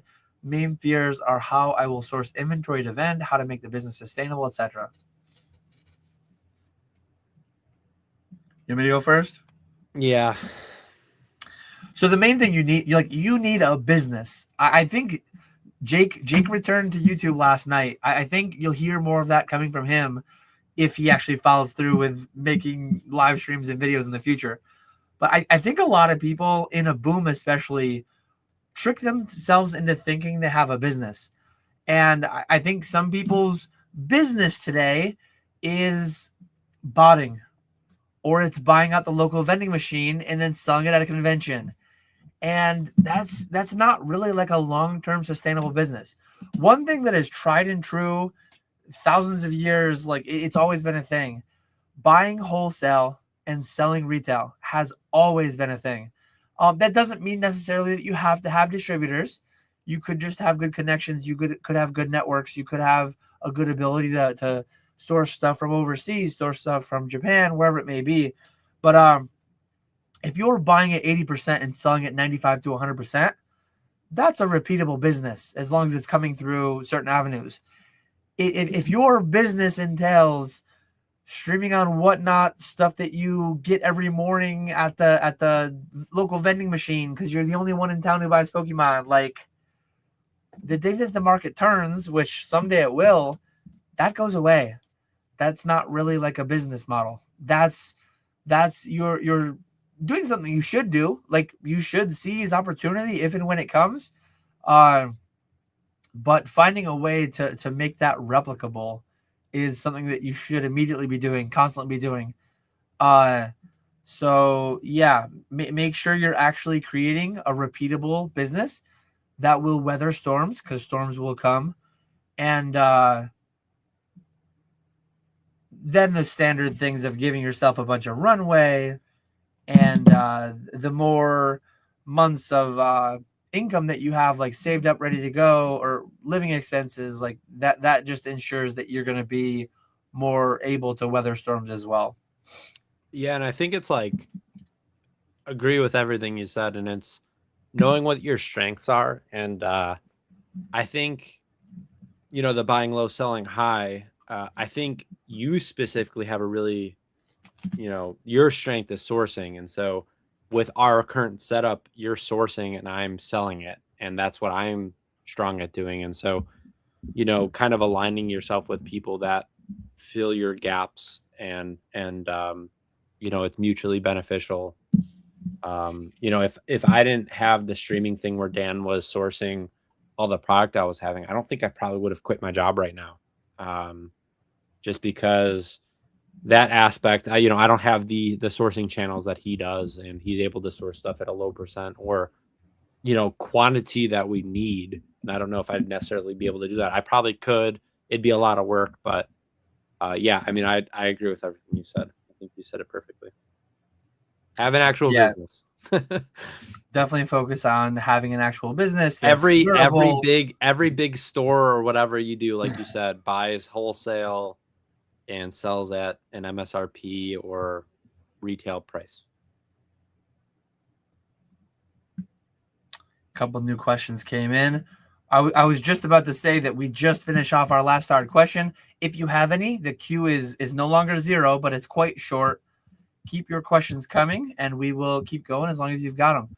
Kuyan Collectible says, Ponga, with the recent increase in prices for Japanese, do you see this reducing demand in streams? My supplier prices are wild. I don't think we really sell all that much Japanese. A lot of times you can't go lower than 0. I cleaned up my room. I was going to say I've sold 2 boxes of Ninja Spinner. It probably didn't help that the first box I opened, I pulled the Greninja, so now no one wants it. So that probably doesn't help. But yeah, I mean, I think when we first started streaming, like I'll use the example again, Crown Zenith. It was the set we sold the most because it was cheap. There's a lot of good hits, but then the price went up, and I can't remember the last time I opened Crown packs.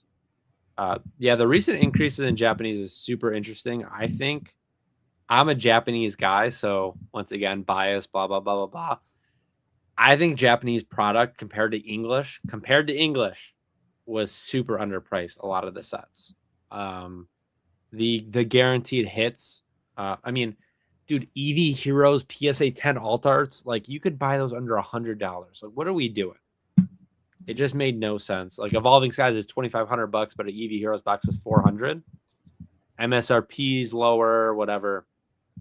But yeah, I mean, 151 is a great example. You couldn't sell. I mean, you could sell a billion boxes a day at $50 or $100 when it was cheap. Now it's $300 a box. Have you guys looked at what TCG player sales are? One box a day, one box every 3 days. Like it's yeah, the Japanese prices being higher is a challenge for sure.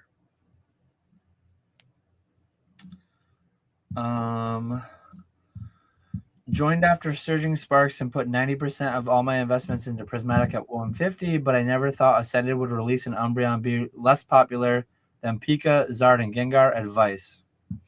Ascended Heroes is the best set Pokemon's ever made. So far. But I'm also someone that is buying Prismatic at every single opportunity I possibly have. That's a tough question. I would never put 90% of my investments all in one set. I'm more of like buy a little bit of everything, and sets that you have strong feelings about go a little harder in that. Yeah, that's a tough one. There's so many good sets and potential opportunities for more sets to come that I'd rather have a little bit of everything.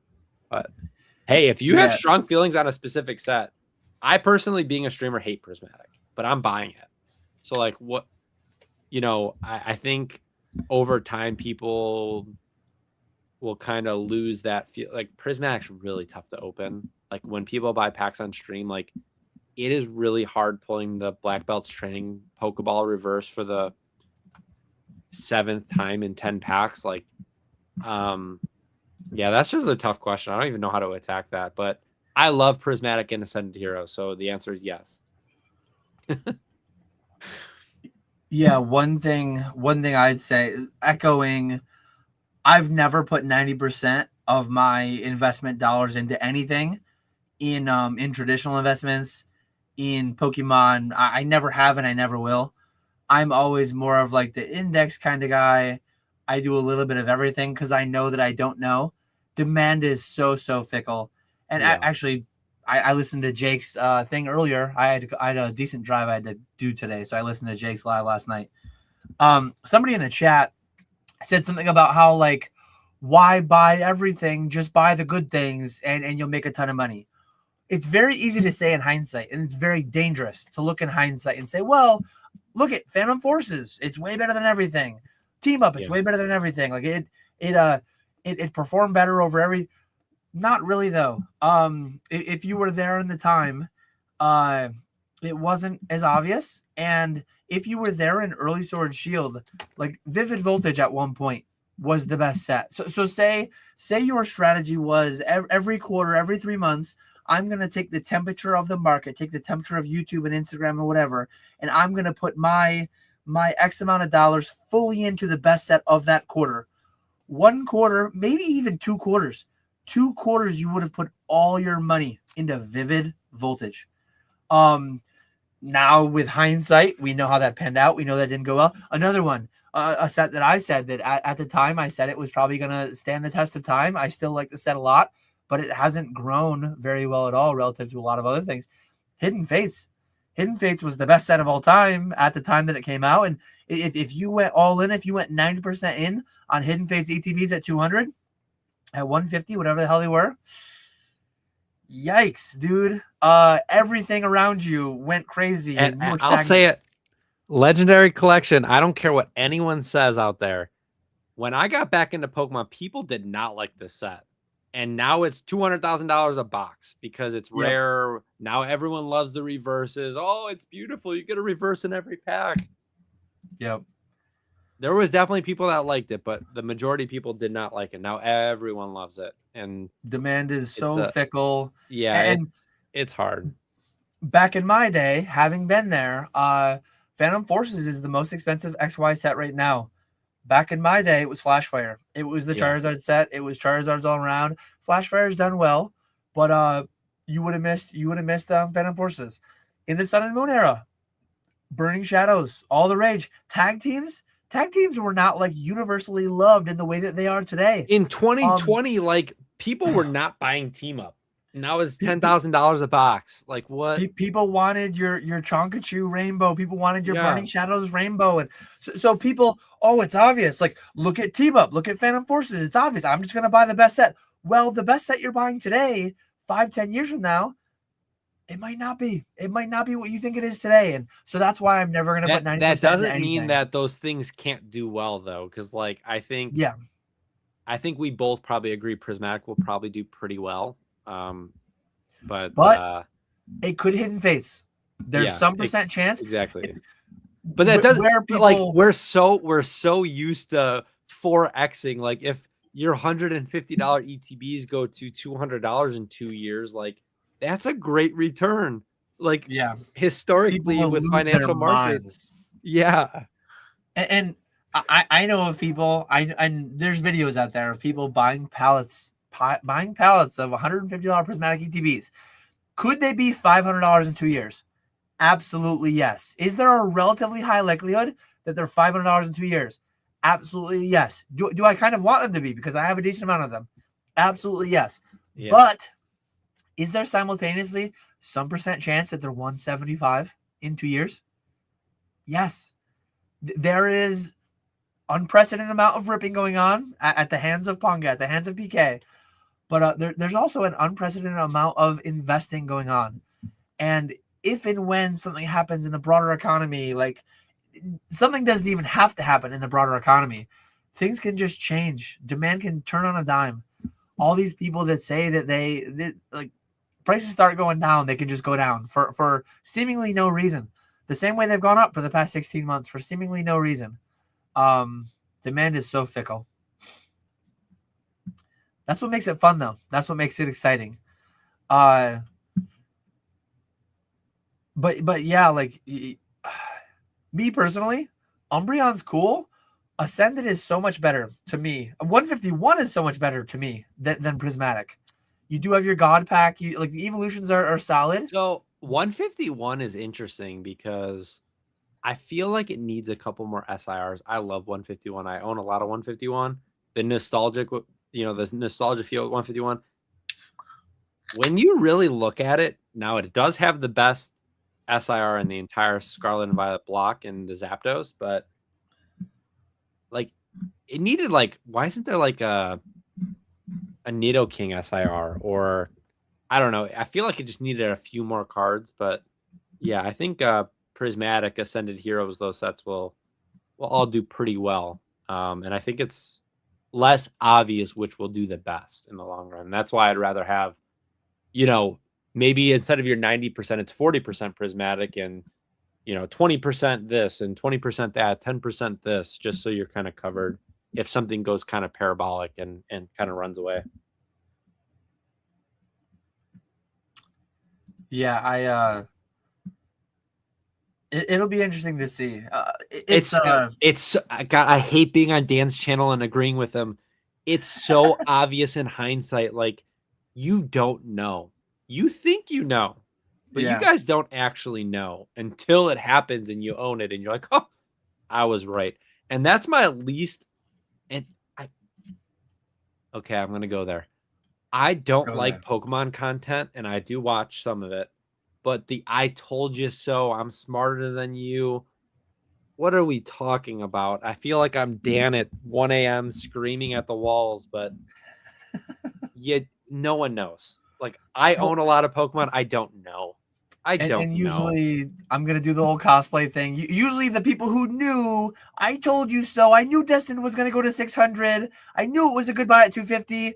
Congrats. Congrats. I'm happy. 3 boxes. Genuinely happy. Your 3 boxes doubled. Congrats. You knew, you were so confident in that you put $750 into that. Congrats. Like that's something that you, I don't know if knowingly do, but you always challenge me when I say that stuff. Like, well, then go buy more. Like, what are you doing? And I like hear people saying I today. believe in prismatic. And what was I buying last weekend? I was going to every table saying, how many prismatic bundles do you have? How many of this do you have? And just buying it because I believe in it. But But I hear people saying today that the downside, the worst case scenario for ascended ETBs in 2 or 3 years, the worst case scenario for prismatic ETBs in 2 or 3 years is like a $400-500 ETB. I would, I mean, the live streamers and I would just put everything into those. It's like I would do 90% into that if I had half the conviction that some of these people have. So coming from a place of irrational exuberance, coming from a place of way overconfidence, it makes sense that if people truly believe the things that they're saying, it would make sense to put 90% into it. But like, you're so wrong. And the thing is, like, you're so wrong in the way that, like, you think you have a system for roulette when you can't. I'm not saying you can't go into the roulette thing with your life savings. If 4,000 people go into the casino with their life savings and they up the table limit to infinity, and 4,000 people put their life savings on roulette wheel, 100 people will 35x their net worth. They will 35x their life savings. And say all 4,000, I know that I'm right. I know, like, they have a conviction. 400 people will be correct. And so the same way that, like, I know that they don't know that, but like, they might accidentally, lucky by chance, end up being right. Still, their logic. If your line of reasoning is that the downside scenario, the worst case bear case for your prismatic or ascended heroes ETBs is doubling in 2 or 3 years, you are horrifically wrong in your thesis. But like, you might be right in practice in that they might double in 2 years. But it's just lunacy. It's lunacy to think you know that, because if you truly knew that, like, that's where you run into the whole, like, the longer this lunacy goes on, the darker it will get. Because if you know that box will go to 300, you should pay 220 today. You should pay 250, like, and then the price goes to 290. The margins go, like, and then the next set comes out and it's $500 ETBs are released and $1,000 booster boxes, and the same rent I've been having for a long time. yeah. But 5 years ago, if these people were here 5 years ago, they would have went 90% into vivid voltage. They would have went 90% into vivid voltage in a span where it took 5 years to break even. There are some people that are going all into ascended, all into prismatic, that 4 years ago, or 4, 5, 6 years ago, whenever it was, they would have gone all into hidden fates ETBs with the same thesis. And I know it's different and yada yada, like all the things, but like, it will happen. It will happen that some of these people with insane convictions will be stagnant for years. Is that 2 years away, 10 years away? I have no clue, but it will happen again. So Galaxy says, if Dan dies, what's your backup plan? I don't work for Catch 'em All Collectibles, but yeah, I think we touched on it a little bit earlier. Going into something more corporate-y in the space would be an option for sure. Oh no, he went away. Okay. But yeah, I think like building myself up as well. I do plan, and I have the setup currently built to start posting on social media a little bit more. I think Bierski, if you're listening to this, maybe getting our podcast back up and running, less relying on the Catch 'em All Collectibles brand and more Ponga streaming for Catch 'em All Collectibles type message out there. But yeah, if I can't do the streaming thing, and I can't do like the buying low, selling high, flipping game, if I could be more in a corporate-y setting in collectibles, that would be ideal.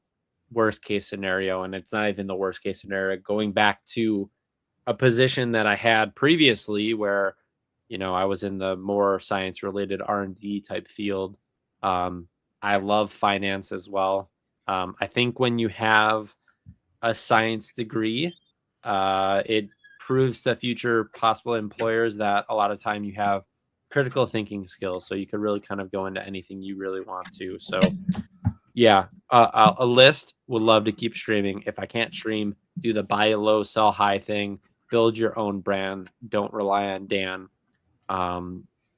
type approach. And then past that, going to a more corporate-y collectibles position.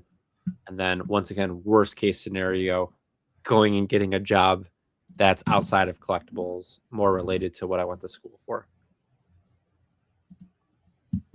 And if Pokemon goes away and I can't work for Catch 'em All Collectibles anymore, food truck time. Yeah, I just need my sister or somebody to be the customer interaction. I'll be the barbecue mastermind. your barbecue is better than the one we had last week. Dinosaur is solid, but I think there's a difference too when you get, and it's not just barbecue, but food when you get it at the restaurant versus when it travels to you and you eat it. yeah. But I enjoyed your barbecue more.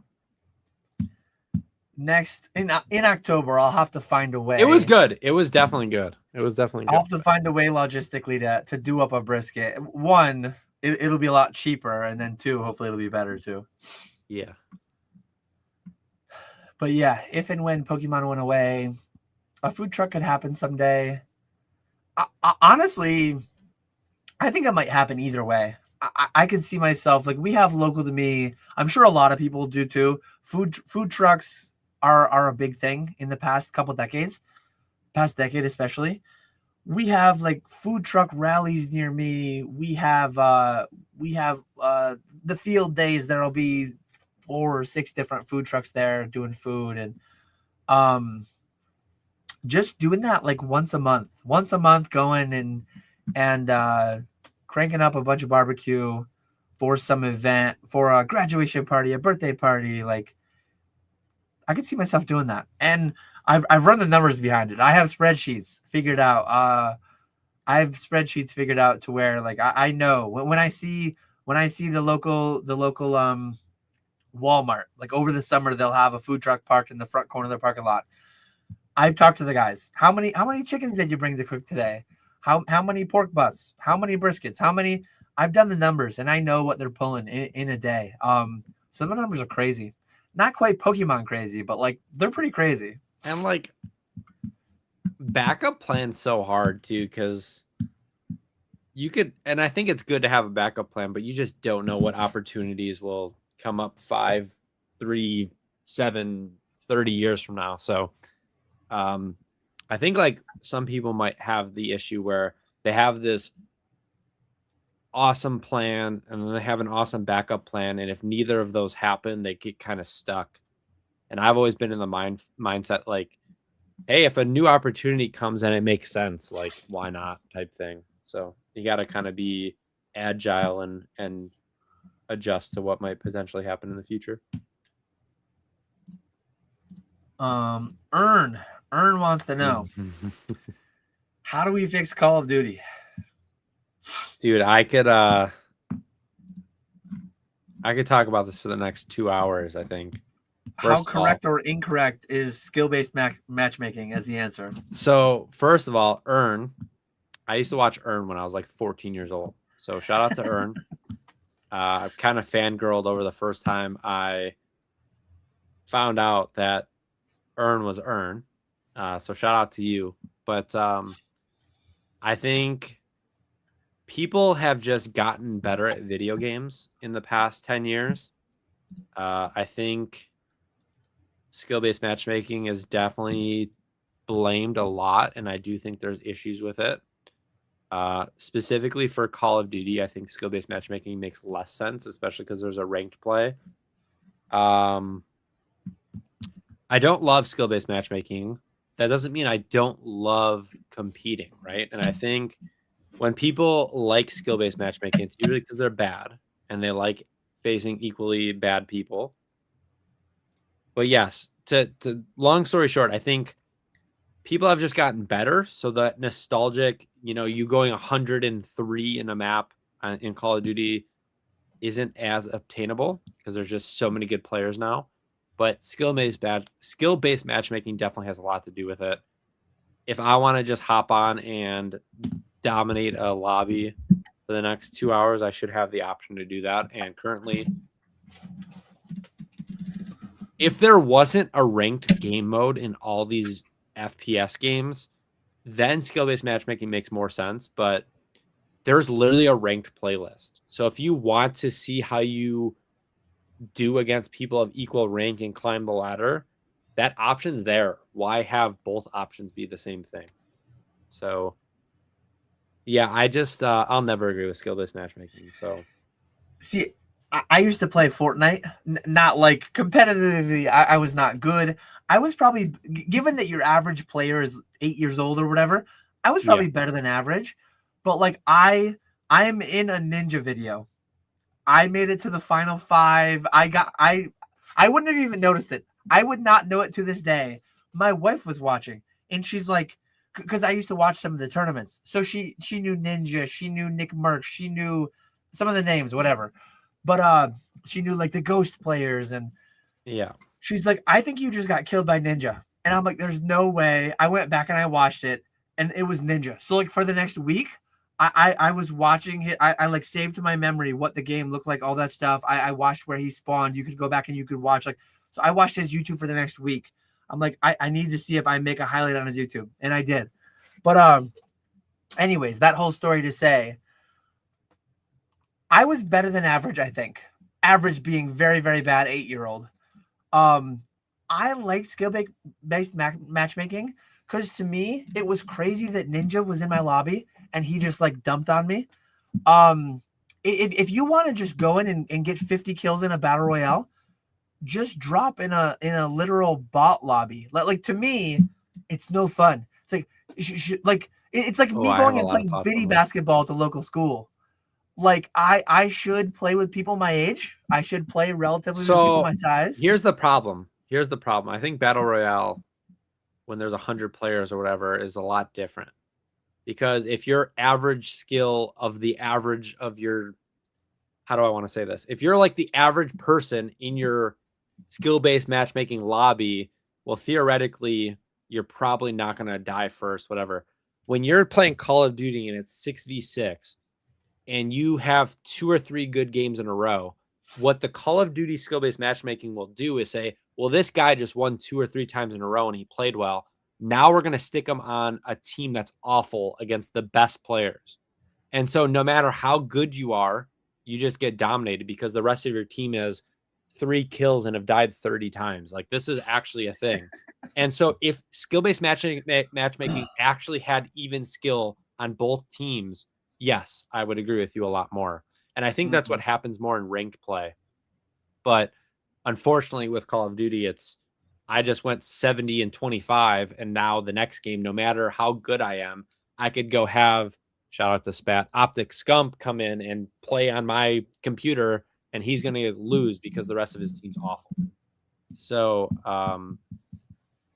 there's a lot of nuance to it, but it's meant, skill-based matchmaking in Call of Duty is meant for you to have a 1.0 win-loss. It's meant for you to win, lose, win, lose, win, lose. And to me, that isn't how skill-based matchmaking should work. And this is where I was going to go with it too. Like I wanted to do the incendiary, get Ponga ranting, get Ponga going, maybe get some people in the chat riled up. It's all gray area. It's all nuance. Yeah, exactly. It's all to what extent. Should zero skill-based matchmaking exist? Should they literally just random number generator every time? Like it's all to what extent should it exist?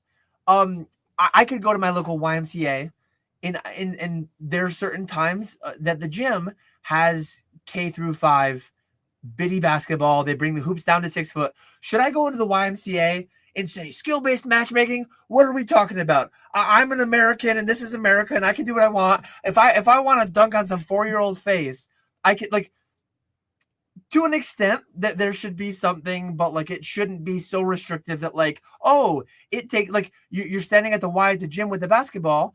well, we need people that are this close to your skill, this close to your height and your age, so it takes you 23 hours to queue up a lobby. Yeah. Like there needs to be logic and reason on both sides of it. And But it's like with Call of Duty, like if you're in an equal skill lobby and you have 55 ping and the other guy has 10, like that split fraction of a second, like it matters. So no matter how good you are, like if they're pulling the trigger registers quicker, like you're at a disadvantage, even if you're at equal skill level. So to your point, it can't just be your skill level and your average game. There needs to be more factors that get put into that, but it's all like a hierarchy of what should be prioritized. So Grimer's neighbor was in Ghost. I remember Ghost, Aiden. I remember some of the FaZe guys. I remember some of the different. During the pandemic, there was a year-long stretch where I used to play Fortnite with Charlie Herlocker. I used to play with him and a couple other guys, and some of my old coworkers. But I watched most of the summer skirmishes. I watched most of like the whatever they call them, the World Cup. I think they called it the one year. It was fun. It was fun. Yeah, but like I need to throw it out there. I think now being a gamer is cool, which is awesome. But I've been watching competitive Call of Duty and competitive Halo since I was a little kid. I remember watching the Call of Duty tournaments in 2009 and all that stuff. I've legitimately watched every Call of Duty tournament for the past 18 years or something. And even when I'm streaming, I have it on a side monitor watching it. So competitive DJ gaming Spooky Center got wrecked by Shroud once in PUBG. Yeah, Shroud is crazy. L-Dubs wants your gamer tag. It's something Ponga related. I don't even know what it is on Halo, to be honest with you. How's it going, Steve? Nice to see you in here. Steve might be my favorite person in the entire world. I made sure to put it up on screen because I figured you were going to say something. That day in Charlotte might have been a peak hobby moment, and we saw a crime scene. We saw that was a good day. 4 a.m., 5 a.m., whatever it was, the best pizza of your life. The chair did not fit under the stairwell. And shout out to Steve as well, dude. He's scaling the business like crazy. And if you need ever some wholesale Chinese product that's going to be good to go, he's your guy for sure. Yeah, check out Steve at Tactical Trading on Instagram and check out his website too. We need a KAC 6-man COD lobby ASAP. Spat's pretty good at Call of Duty. Spat is pretty good. I actually played, it was probably a year ago, maybe a year and a half ago at this point. But Java has a little Discord where a few of us got together and we played Fall Guys. First time I'd ever played that, last time I'd ever played that, but that was fun. Actually, I'm going to do my recap video of last week for Monday. I know that when we were playing Blackjack, you and Grimer were running some NFL Blitz. But when it was just me, Skya, and Java, we played some Sarge's Heroes. We played some Mario Tennis. We played some Mario Party. It was a blast. It was such a good time. Like I brought my N64 to a couple different events, and it never really got out much. But it didn't get out till Sunday night for me, at least. And yeah, I was upset because I was upset. Like we had every N64 game at our fingertips, and everyone just wanted to play Blackjack. And here, me and Grime Time playing NFL Blitz for 2 hours straight. Dude, it's some of those games are so much fun. Yeah. Sarge's, I'll talk about it more on Monday. It'll be in my recap video Monday. But Sarge's Heroes, that's one that I had not played in like 20 plus years. That's one that going back to I don't think I played it once in my adulthood. We were running circles around each other, spraying and praying, having no clue how to shoot the guns, aim the guns. Like we had no clue what we were doing, and it was a blast. Yeah. Oh man. Yeah, some of those games are a blast for sure. There's some games though, you should probably never replay them and just remember how they were when you were a kid, because they do not hold up today. They are pretty rough. there's other ones that I haven't played in a lot. Like Sarge's Heroes, it was terrible, but it was amazing. We have to ask. Wait, we have to ask the chat because Dan's wrong. What's the best Smash?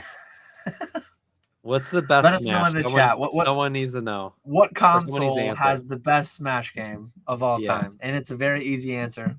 There's a specific right answer, and there's other answers that are obviously wrong. We do have another question though. Oh no, wrong answer first.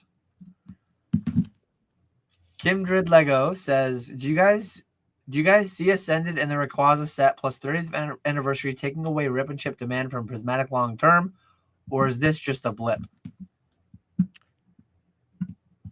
I would. There's definitely. So I think there's, and I'd be curious what people would say in the chat. What do you think makes a good set to rip? Because there's two primary factors that I think are really important, and opening thousands and thousands of booster packs, I've really kind of, and I think being a streamer has helped me a lot on where I want to put my money and where I want to invest and have long-term inventory. Yeah, let's acknowledge the one person that said N64. The one correct answer. The correct answer is GameCube Melee, and there's still competitive tournaments that are played on that. But to me, the two aspects that make a set good to rip is when you just open a booster pack, does it feel good to open? And I know that's subjective, but when you open a pack, having something like an illustration rare kind of matters in every couple packs. And then number two, I think the other factor is having a high-end chase. Prismatic definitely has the high-end chase. It has the God Pack chase where you get all the evolutions. It has the Demigod Pack where you get 3 SIR. It's got the Umbreon chase, of course. I think Prismatic kind of misses that middle lower tier hit. I think what they were aiming for is having the Pokeball chase being a hit. No one likes the Pokeballs, let's be honest. No one likes, at least on our streams, Master Balls don't feel like a hit. I love Ascended Heroes because it has the illustration rares. It has the Mega Attack rares. With all that said, I think Prismatic's probably one of the highest rip sets we're going to have this year, and Ascended Heroes is already out. I think there's like those small blips when a new set comes out that's ripped a ton besides Perfect Order. And one of the sets I rip the most still to this day is Prismatic. And as long as there's that high-end chase, I think it'll always be ripped to some extent. But with that said, like I never open Crown anymore. I never open 151 anymore. So it's super interesting. But people love Prismatic. People love chasing the Umbreon. Yeah, so our second most open set of the year is Prismatic Evolutions. Ascended wins by a landslide. Then it's Prismatic. Then it's Phantasmal. Then it looks like Destined. Black Bolt, actually. I think I'm getting that's a fun set to open. Black Bolt and White Flare, yeah, it's pretty expensive per pack, but there's so many illustration rares in that set where you look at it and you're like, that's a $15 or $20 card. How is that possible? It's pretty wild.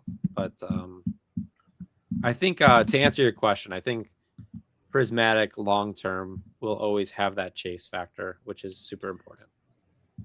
And I'm not going to guarantee when. No, Ascended has both. It has the feels good to open, and it has the high-end chase. Apparently, the Pikachu is like a $1,500 card. Apparently. Yeah. I don't know. Crazy. At some point, I'm not going to guarantee that the downside is this happening in the next 2 years, like some people will. But and that's not targeted towards anybody. That's just said broadly. Like that is a prevailing sentiment right now in the hobby. Prismatic will be a $25 pack someday, though. Prismatic will double and then some from where it is right now. I'm looking at it right now, $12.32 a pack. That will be a $25 pack. Whenever it becomes a $25 pack, it'll probably happen sooner than I think it will. Just like happened with Crown, just like happened with 151. It will slow down substantially opening once it becomes a $25 pack. They all do. And someday Prismatic will be a $100 pack. It will be extremely slow then. But that's just the way it goes. Prismatic will be 25 plus by this time next year. That's like it's crazy because I brought it up earlier, like the liquidity we currently have in the market. I try to get out of things when they get expensive because, like, now in hindsight, I was wrong. But like, I sold out of my 151 PC TVs because I historically have always had a hard time selling expensive ETBs. I was lowest on the market on Ultra Prism and Celestial Storm ETBs on eBay for a year, and they just wouldn't sell. And when packs get expensive, like you said, they just don't sell as much. Now they do trickle out, but if you have a large position in this market, it might be easy to get out of. But in a normal market, like we saw in 2023 or whatever, and you have 10,000 packs, streamers aren't going to be buying 10,000 151 packs at $25 a piece. And so strategically kind of placing yourself in a position where you can capture gains but still have that upside, I think super important. But dude, Prismatic being $25 a pack this time next year, at the risk be yes of and it could be no. It could be yes and it could be no. At the risk of giving XP Share Video Games another thing to be on me about, like my Crown Zenith thing. What's a pack now? Is it 13? 1230. 12 according to mine, which lags, maybe it's a little bit higher. What % chance do you give this being? And two questions. What % chance do you think this is a correct statement? April 18th, 2026. I'm going to put it on my calendar. 2027, sorry. What % chance do you give this of coming true? And then another question, an add-on. If there was a 95% chance of this happening, how much money would you put in Prismatic tomorrow? Or what % of your holdings would you put into Prismatic tomorrow? I'm putting a lot of money into Prismatic now, and I don't think it'll be that high. If I were to guess, like my bull case would probably be in the $18 to $22 range. And I know that's kind of a large range when it's that low it's a 20% range basically. But I would be ecstatic if it was $18 to $22 from $12.50 or whatever it is now. If I knew 100% it was going to be $25, I'd probably sell every item I possibly have and just buy Prismatic because I'd be happy with a double up, right? Like, yeah, it's if I could get a guaranteed double, I will take that all day. I've always been a person that I'm happy with guaranteed known outcome upside. And obviously going full-time Pokemon, that's the complete opposite of having that known upside. But shout out to you, AXP. I think in a long enough time frame, you're probably going to be right. And God, I hope it's $25 a pack this time next year because I'll be very happy as well. But it's just so hard to say. Like, they just printed ETBs super hard, and the price went from what, $200 to 165 or whatever it is, TCG market price.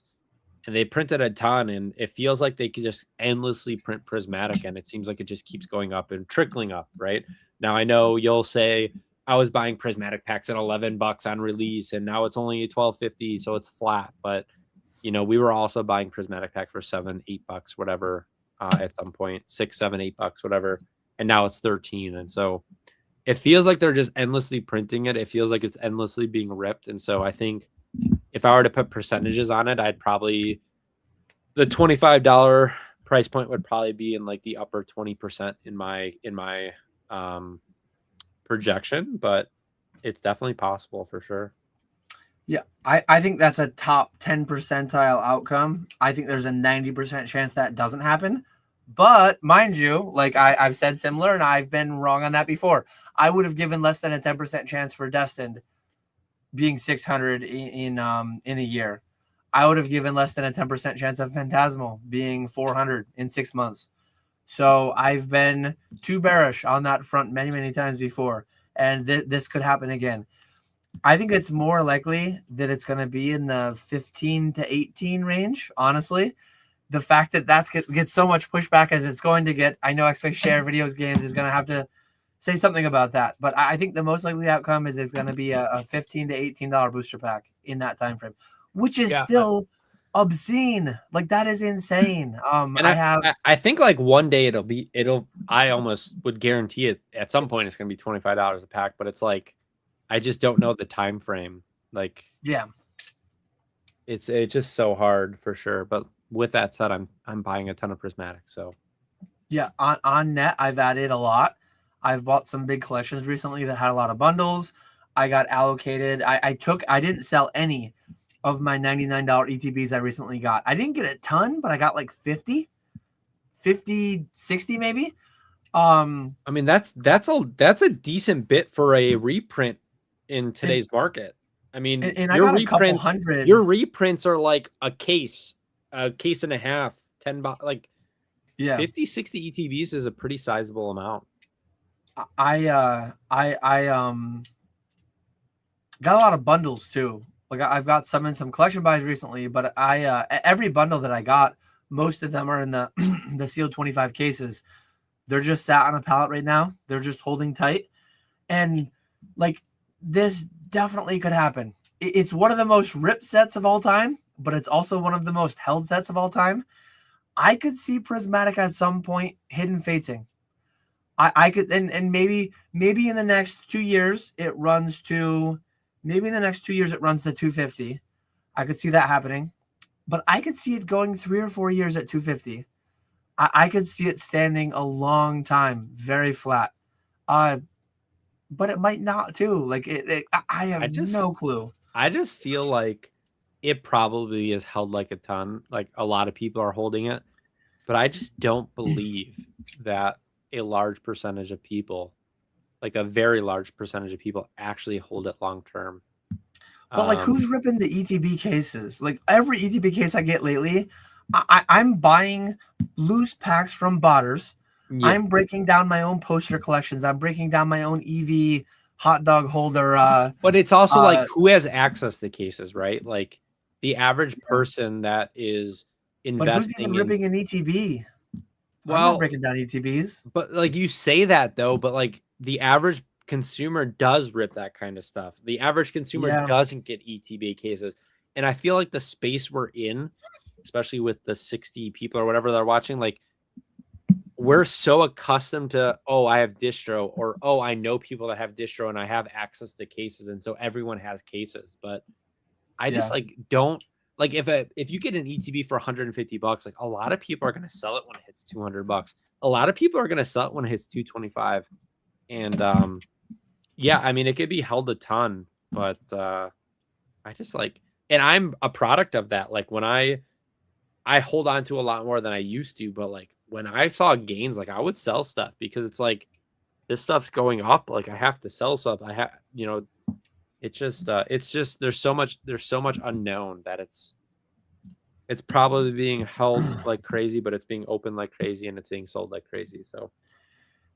And here's a good question too. So like EXP share video games, say that it does. Say that it outperforms 151. 151 ETB. 151 ETBs are a terrible example though because like they weren't really the primary reprint form, right? I think 151 got printed into oblivion with like bundles and stuff. And I think like UPCs were printed pretty heavily, and then they're $1,000. Now, correct me if I'm wrong. When 151 hit, when did Prismatic come out? Was it January of 25? Yeah. Did 151 have an ETB reprint a year and a half into its life cycle? Or was it bundled? My memory is terrible. Yeah, I don't know. Yeah, it's interesting. Where I was going to go with it was in that world, how do you unwind your 340 ETBs? Me personally, if prismatic ETBs are 400 in the next year and a half, I'm not selling all of them, but I'm selling a lot of them. I probably will put some on my pallet. I don't love having ETBs on the pallet, but I am expanding my storage space. I hate my dad's ETBs actually so much, dude. I know ETBs. they're so bulky, but when a 151 ETB case turns into $6,000, I'm not that worried about the bulk either because it's value dense. I sold a 151 ETB case, I think, on my December mega stream for like 2,300 or something. Why would you do that? It was so obvious. because you told me to sell it all. No, it's Oh I mean, I see God. EXP share. Dude, I agree with you. I'm super bullish on Prismatic as well, but it's just so hard to know. I'm Yeah. buying it. Like I said, I'm buying it as well. So I'm a net buyer as well. The biggest thing that I was a net buyer of in the past 3 months was the illustration collections. I bought a lot of them. I bought 1,500 of them. Should I be going out and buying more prismatic ETBs? Probably. The nice thing I like about the illustration collection, one, I needed Phantasmal Flames packs anyways, so it's an yeah. indirect way to get Phantasmal Flames packs. But I like that I can crack them and immediately, like, I think I'm gonna make good margin. I think I'm gonna make very good margin on the grading plays that I make. I'm making some fast through PSA and CGC. I didn't end up doing any of the BGS. But the thing about Prismatic is, like, cash is flowing every which way. But still, if I drop 50 grand and it's purely like I'm sitting on this for 5 years, that's a lot of money to tie up and not do anything with immediately. Part of the reason it's so easy to put 50 or 80 grand in the first partner collections is that I know immediately cash flow is coming back 2 months later with the CGC PSA plays. And Yeah, and like I think I've obviously been a viewer of your channel for a long time, and the EXP share with the Crown Zenith packs and stuff is like, if buying 300 and whatever ETB doesn't hinder your cash flow, then yeah, I think you're in a good spot, man. Like, yeah, I think they're gonna do well. And you're smart, right? You just said I may sell half around at that point, but it's like some people will see, an ETB go from 150 to 400 and say, well, I can't sell anymore. It's only going to go up. But like, if you have a good head on your shoulders and you're going to say, well, I'm going to sell half at that point and just kind of free roll the rest of it. Yeah. Come on. It's not the worst thing you could do for sure. Hopefully we'll be able to sell them all to BlackRock in 5 years when they're starting up their Pokemon fund. Yeah. That's that could be a scary and a good thing at the same time for sure. I just like, dude, ETBs are just, ETBs are so dark. Yeah, I only have, and I go back and forth. Like right now, like my storage situation, my space is dark. This summer it will be being made better. My dad's storage situation is getting better too, so I'm able to offload more of my stuff that I have here onto him. I plan on storing more airy stuff for the long term. It's not that I didn't like it; it's that I didn't like it relative to the value density of it and being. And I say that I'm like tied up on space, having a pretty decent sized house, having a pretty decent sized garage basement that I can store things, but like you start putting multiple six figures into this stuff and it's just really bulky. It really adds up. Yeah, I think like the margins are like are crazy good when it comes to the airy stuff, but it's like the more expensive those airy items get, I feel like they get less liquid, and the amount of space they take up. Like, I still have Blooming Waters boxes. Like, what am I even doing? Like, why didn't I break them down? But it's Blooming like, waters immediately get broken down. dude, it's but the thought there was like, okay, at the current moment, I'm not using that space for anything else, right? So once you break them down, you can never put them back together. We're Well, gonna use that space though. I personally, well, yes, now being full time, space is at a premium, of course. But yeah, I mean, dude, EXP share. I think you're a really smart person, and I love Prismatic, man. I love it. Do you have any prismatic EDP cases of mine or no? Of yours, I have open cases.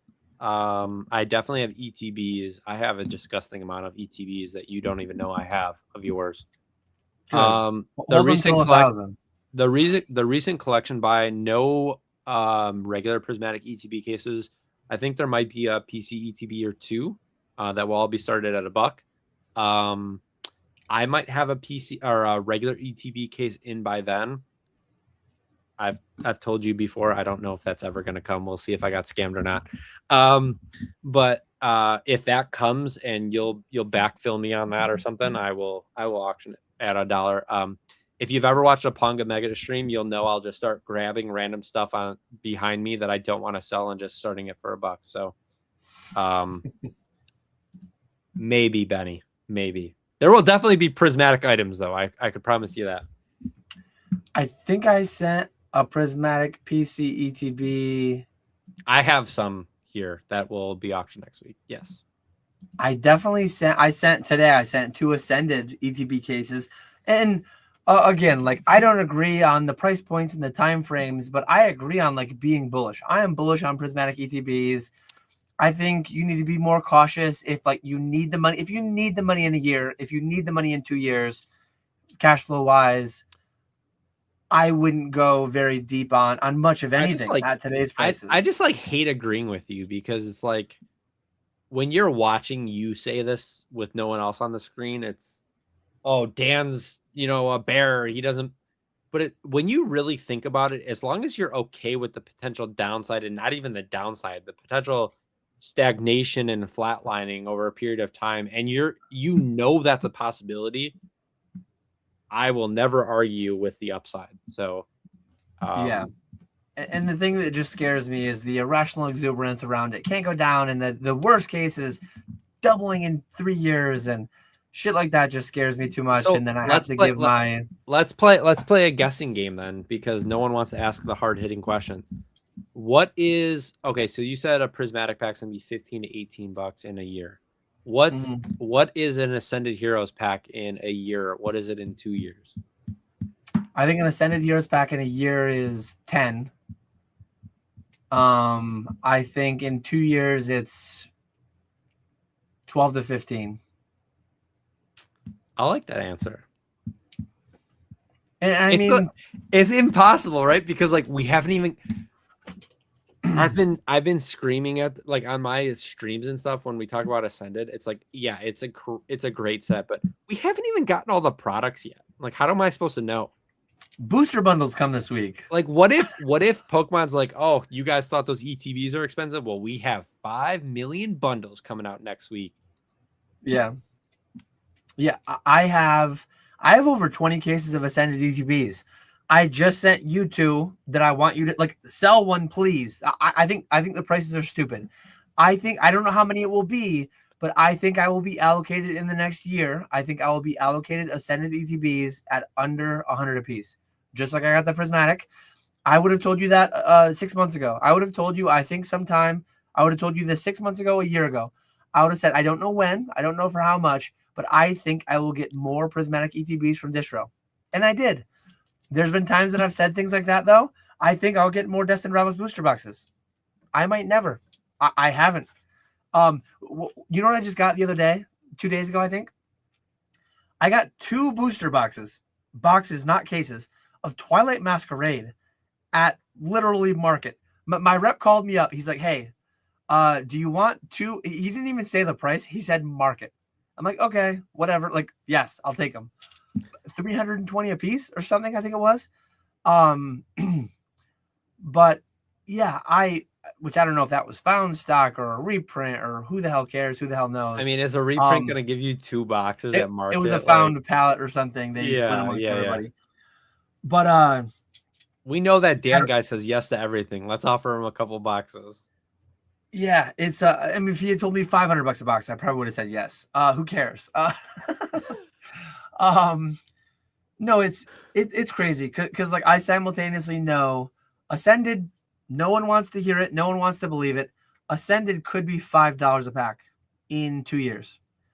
So many people will guarantee that it won't be, and this, that, and the other thing. There are so many avenues to Ascended Heroes being $5 or $6 a pack in 2 years. One of them is broader global economic things. One of them is just these new print facilities hitting really hard and just focusing on Ascended in particular. I don't care how good it is. There is a number that will make any product go to functionally zero. If they printed, I mean, like, I this is where I always end up. Like everything has changed. I know. Yes. I got him. If they reprinted one for one, I have to pan up to show them. But if they reprinted one for one, like these boxes used to be $19.99, I believe, with the Mario Pikachu in them. If they printed a billion of them, I mean, they print 12 billion cards a year. So like that only has 2 cards in it. Like they could almost probably get there. If they printed a billion of something, it would go to functionally zero. It would go to half of MSRP. It would go below wholesale. It's silly to think of it to the extreme, but like that's one path. Printing is one path. Demand changing is one path. Demand can change for a multitude of reasons. So it's like if you're going to hold your Ascended for 5 or 10 years, if you can afford to hold, who the hell cares? Sure, I agree. It'll probably be a lot higher, but like it truly could. And I was saying this back when people like the prevailing sentiment, and Pokemon people are funny. You can't use coins. You can't use comics. You can't use sports cards because they're not Pokemon cards. Then you try to hit them with 5 years ago, the prevailing sentiment. The prevailing sentiment on YouTube was Vivid Voltage is guaranteed to stay above MSRP. Oh, well, it's not sports. It's not comics. It's not coins. It's not art. It is Pokemon, but it's old Pokemon. That doesn't count. Like you literally can't use any example from history in or outside of Pokemon. You're only allowed to use the past 12 months. What have the past 12 months been? Only up. So like it's people have to, and XP share video games. I know you're way more bullish than I. I love that you're walking the talk as well. I'll give you props for that. But like you have to give me a little bit of credence that like I have a point that Pokemon people are kind of losing the plot to some extent. There are people out there telling me that my having a 12-year relationship with 2 different distros, that will just like my allocation, counting One Piece, I just make $100,000 a year or more just sending my out. Like I could forget the live streams. I could forget everything. I'm not going to. I could just send everything to DC Sports and just make over $10,000 a month net without ever doing anything again. And people try to tell me that's going to last the next 50 years. I mean, multiple things will my allocations are bleeding down, MSRP is going up. Multiple things will kind of eat into that, but also the market will turn at some point and that will stop being a thing because that's just sheer lunacy. Yeah, it's I hope all the time stuff goes back to normal. It's being a streamer, I think Alex says it all the time. Like, I would much rather sell 1,000 packs at $5 a piece than, 100 packs at whatever, 50. The scary thing though, and nobody believes this and blah blah blah whatever. We've sold say it's 10,000 packs year to date of Ascended. It's almost 10,000 packs. Yeah, we've sold them at average of $13 a pack probably. And I would push back with Alex on this too. We wouldn't, if it was $6 a pack, we wouldn't have sold that many. Yeah, for sure. People want it because it's not at their Target. It's not at their Walmart. Our demand would go down some if and when the price went down some. Broad demand would go down some. But Pokemon year over year, 2 years ago, they went from like 12 billion cards to 11 billion cards. And that blew a lot of people's minds. But a portion of that year, every box was sub 100. It made sense that happened. And price goes down, demand goes down. I know, like, there are a lot of people, when that prismatic hit, if you look at the TCG player charts, there are a lot of people buying pallets at 150. But end consumer demand can go down a lot more as price goes down, which is just, it's not the way that it should be. But if everyone can have it, a lot less people want it. Yeah. But maybe the botters and the scalpers and the investors will just kind of bridge that gap, and it'll always be hard enough to get for the end consumer that the end consumer will just consistently be milked for triple MSRP into eternity. I don't see how that happens. And then if and when consumer demand wanes, while institutional investment demand skyrockets, that's where you just get into the dark scenarios of if everyone's investing, it's dark. But we'll see. We'll see how it all goes. As Or of today, everyone invests and they all sell to the next investor. And it's just an endless loop. Yeah, as of today, like seeing the stream numbers, seeing everything, we're ripping a lot less packs this year.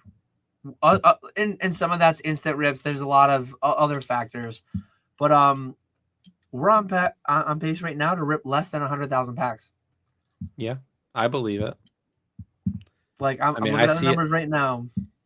Yeah, I see it every stream. I get it. There's definitely streams. Well, the way you account for things is just wrong. Like I think like 2 weeks ago I opened 25 Chinese boxes, and that in your sheet is 25 packs, but that's 20 of those boxes were Gem 3 I that count are them by the box. Yeah, so it's like it's hundreds of packs. So it's interesting for sure. But yeah, I mean the packs being more expensive, like there's no real cheap option anymore. And that's the bad packs, SV Base, Obsidian Flames, like when you're spending $9-10 a pack, yeah, it's just why not just go only open Ascended Heroes at that point, because the upside is just way higher. And that's and I think there is a plausible route that demand has just grown so much more, and I think there's a plausible route that in the next 5 or 10 years Pokemon just doubles MSRP.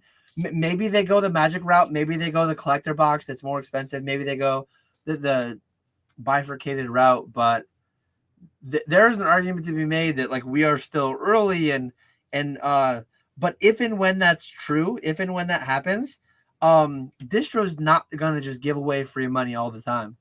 They arbitrarily, like, why and how they came to 99 in ETB, I have no clue, because like I would have bought them all if it was 150. I would have bought them all if it was 180. If everyone all did 180, prices wouldn't have even dipped. It's crazy how arbitrary all of it is. Yeah, and like I think inevitable. What happens when Pokemon just flat out gets rid of distribution and they just distribute it themselves, and they go, it's just one day we'll see. I don't know. It's and yeah, the thing I always come back to is like if I had half the confidence that some of the other people seem to have, I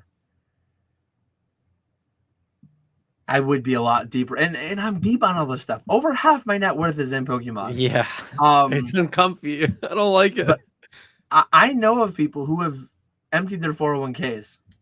I know of people who are maxed out, and as I speak right now, I have 6 figures on a line of credit, and I'm broke. I'm deep in this stuff right now. Cash flow is definitely a primary consideration, and you can't buy it all. You can't buy it all.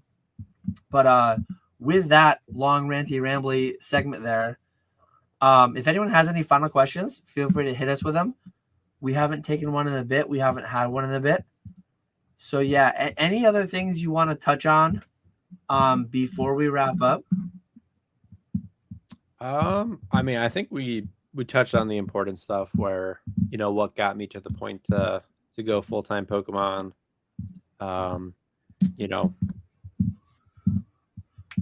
Got to the point where I didn't enjoy my job as much, didn't, going to work kind of made me less money. It just wasn't worth the time anymore. Having that, the people around me to support me, getting myself to a financial position where I can pay my bills for an extended period of time without having that burden on, I have to make money this week. But yeah, it's scary right now, but at some point you kind of just got to bet on yourself and go for it. So, but yeah, we got to do a little bit of a shill, right? Next Sunday, April 26th, we are going to be auctioning some pretty crazy stuff starting at $1 on Fanatics. Yes, of course, some things go for market, some things might go for above market, but we keep track of the sales and how things sell, and there's always stuff that goes well under market.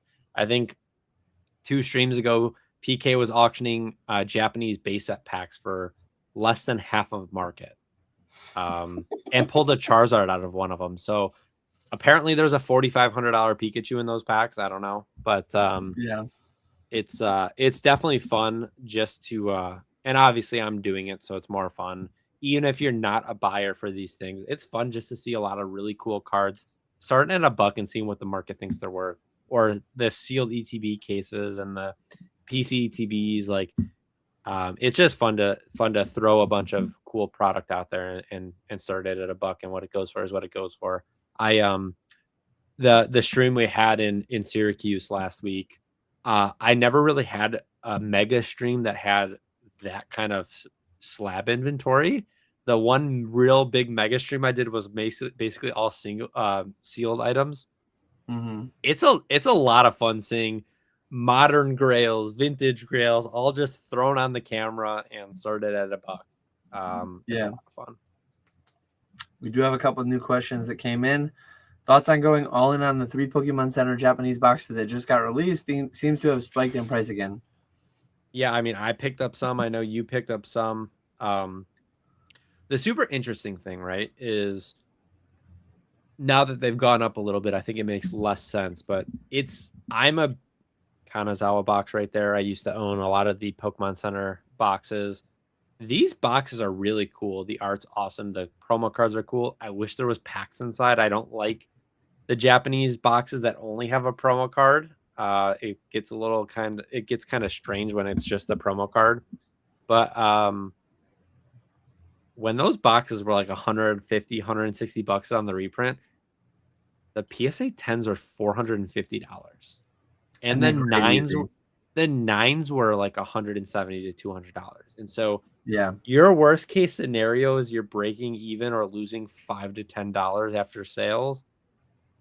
Now, of course, you send a PSA at bulk, you're not going to see those cards for 6 months, and they can drop. Those PSA 10s are probably in a couple months going to tank. And when I say tank, probably go down a little bit. But yeah, I think any Japanese exclusive item is always a buy. I think they're, especially like if you get a good entry point. Now, I know the Hiroshima boxes and stuff have gone up like crazy at this point, but the Hiroshima boxes might be higher than they were before the reprint. At least off Retro Story. Oh, sorry, my headphone just cut out. What did you just say? They went what on Retro Story? The Hiroshima boxes on Retro's last story that I. Oh no! Hold on. Can you hear me now? I could hear you. Hold on. I was fine for the first 2.5 hours. The Hiroshima boxes. Okay, it's better now. They might be higher than they were before the reprint. I saw a recent story from Retro. Yeah, I bought a bunch. I forget how many I bought. I bought double the amount of the Gyarados ones as the others because I like shiny Gyarados, and I think I bought 80. Was it 80 of the Gyarados ones and then 40 of the others? Or maybe it was 40 of the Gyarados and 20 of the others. Anyways, I bought a bunch. I'm not opening any currently. I probably should open some and grade them, but at this point I've waited, so it's probably, I don't know. Yeah, I mean, I don't think they're going to be bad buys. Now, historically, I never owned like the Poncho boxes, and I think those are kind of outliers. But I owned the Yokohama Pokemon Center box that had like the submarine Pikachu and the I think it had Ultra Shiny GX packs, which is the Japanese version of Hidden Fates. And I recently sold that last November, and I'll tell you, when those boxes get expensive, they become pretty illiquid when they're not Poncho boxes. Like, I had trouble selling them, getting good offers on them. I had the Tokyo box as well, which I think had like Japanese Forbidden Light and a promo card in it. They're tough sells. Like, when you look at eBay on those kind of boxes, it's been the same sellers as low list for the past 3 years. It's the same picture. It's the same seller. Now, maybe they have multiples, whatever, but these boxes are pretty nice, especially with the entry point. I think if you bought them a couple weeks ago, you probably are going to be happy in the long term. But yeah, ultimately, like, it's a cool artwork box that has a promo card in it, which is kind of scary. And the question was thoughts on going all in. Yeah, I all in. bought Yeah. some. The fact that you said all in, though, I feel like I need to say I didn't go all in. I wouldn't go all in on I anything. bought 5 of each just because I'm a sucker for Japanese product. Yeah. Yeah, I bought. It might have been 20 of the lesser ones and then 40 of the Gyarados one. I'll probably just store them away and forget about them and see what's going on in a few years. I don't know. Here's one for you. Lord Lucario's Lair. What should If I I've hold on learned to? And what should I sell now? if I've learned anything, it's buy everything and sell everything.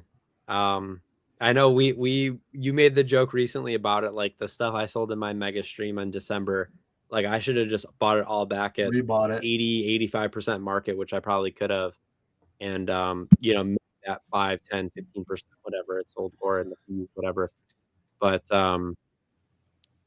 joking aside, like yeah, you should always be buying and selling. And I forgot what podcast I was listening to.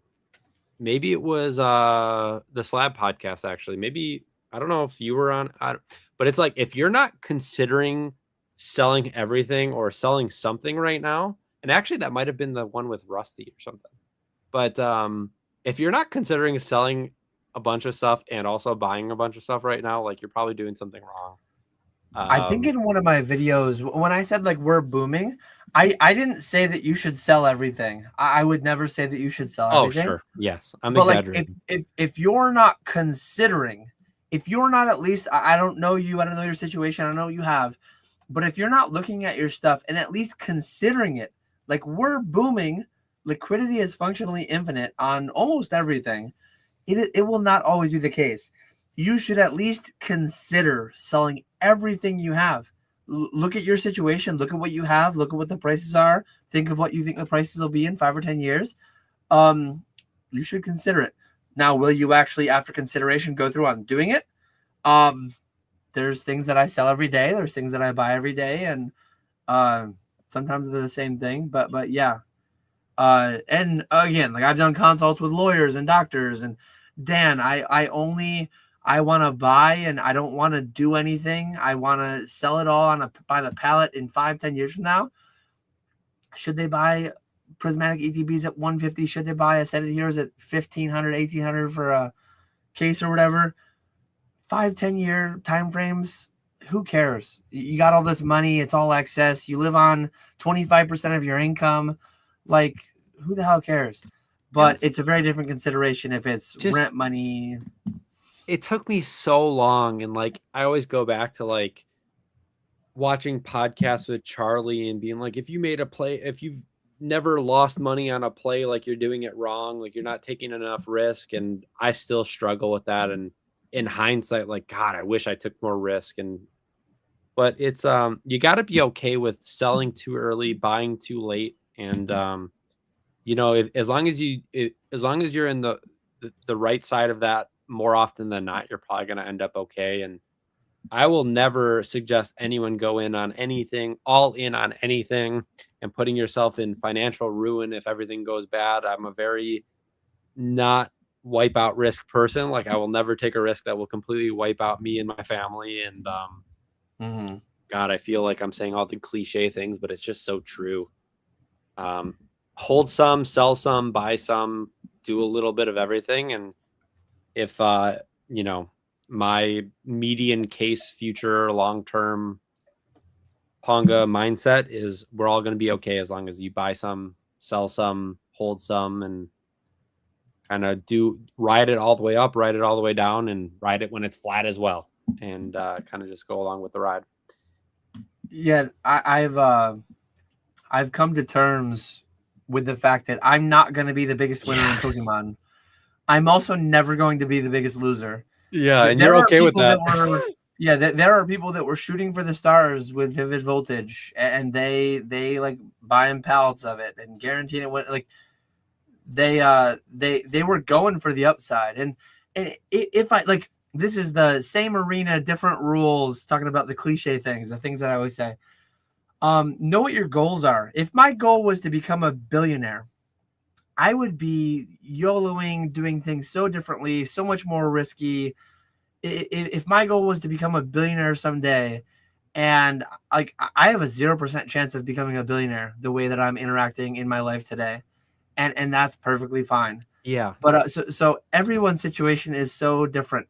If I was fine with a 50% chance of going bust to get a 5% chance of becoming a billionaire, I would be living my life so differently, and one should too. My goal though, my goal is to give me a 99% chance of being a very comfortable multimillionaire with financial security for my family for the rest of our lives. I am doing things that yield me a 99% chance of that happening. And the odds of me becoming a decamillionaire, the odds of me becoming a centimillionaire are significantly lower because of the actions that I'm taking. That's not my goal. Yeah. If your goal is that, and to get more of the upside, you've got to welcome in more of the downside. If my goal was I need a 90% chance that I'm going to be a decamillionaire by 2040, and I'm fine with a 30% chance of wipeout risk. Like, I would be doing things so differently, but that's not me. That's not my goals. So smart goals, set them, do things that lead you towards them, increase your likelihood of becoming those. There's my smart goals. We got that one on. Check that one off your Nah, bingo I card. hate SMART goals. Get that corporate garbage out of here. Yeah, you just left. You left smart goals, right? That's I a just like, it's so funny because it's like I'm such the opposite of a planner, and at the same time I play. I just my brain makes no sense. I guess I just don't know. I've never been like a SMART goal person, which is hilarious for someone that's in the science field, because I feel like that's the typical thing. But there's a hybrid SMART goals where you could be smart about things and kind of just also be spontaneous, I guess. I don't know. I'm never going to tell anyone what to do, but if you're buying unofficial Pokemon fan art type stuff, future value prospects of that are probably not as high. I don't do anything with like custom proxy fan art type stuff, but definitely know your risk there. But if you enjoy the art and you want to part with the money to buy cool custom cards or whatever, like as a collector with no care about future value, like do whatever, right? Yeah, I mean, look at your background. I mean, you're never going to resell those canvases, but they Yeah. look awesome and you like them, right? So that's Yep. $40 a piece, I think. At the time that I bought these, I think Evolving Skies booster boxes were like no more than $120. yeah. Instead of having 3 of these, I could have had one Evolving Skies booster box, and that would be worth $2,500 today. So definitely like be a consumer, engage with the IP in ways that bring you joy, all that stuff. With that though, unless you have any other parting things, like we're booming, we're full time, we're having a lot of fun. Go check out Ponga next Sunday. He's gonna be letting 6 figures of stuff rip for $1 starting bid on everything, as always. Yeah, I just like an update on my schedule too that we didn't really talk about. I've Spat Grimer and Bierski really have the nighttime streams on eBay Live, but I've just transitioned to doing more daytime eBay Live streams. So I've been, at least this past week, or in the future as well, I plan to do Monday, Tuesday, Wednesday, and Friday daytime streams on eBay, where I've been doing $150 to $200 single slabs sealed product auctions, and also have a bunch of pack rips available. I typically start those at 1 p.m. Eastern and been going for 2 or 3 hours, and it's been a really good time getting to know people. And if you like kind of the fast speed, bunch of really cool illustration rares, SIRs, Dan's given me and we kind of have the green light where we're throwing really nice cards. We're not auctioning typical EXs and stuff. I have really good cards that I've been auctioning, and I think people have been having a lot of fun with it. So but yeah, besides that, I'm live Tuesday, Thursday, and Sunday on Fanatics, which I've been doing for the past year and a half. So, And I did link down in the description. I linked Ponga's Instagram. yeah, And I also hold me linked accountable. Nostalgia. Wait, hold on, hold me accountable, because I my goal. since going, or now that I'm full time, is I want to post on Instagram a lot more. I don't know that I'll ever have a YouTube channel, but I have Post-it notes all over my desk of all the big hits I've gotten on Fanatics and the timestamps and all that stuff. And I have like a content glitch where I get so many cool cards, singles, slabs, sealed items that just come through, and just posting pictures of them, posting stuff from my personal collection that I have that I enjoy. That is definitely in the plans, and my wife's gonna be helping me with that. So shout out to her; she's really good with that kind of stuff. And I have it all set up. I have a spot to take the pictures. I have stuff pulled aside, so that's in the future. So make sure to go check out my Instagram. I'll be posting some pretty cool stuff. Go comment on his most recent post saying when's the next post? When's God, the I don't post even know what my last post was. Too long ago. We're booming. Yeah. But yeah, thanks everyone for being here. Thanks Ponga for coming on. We appreciate you all watching as always. We will catch you all later.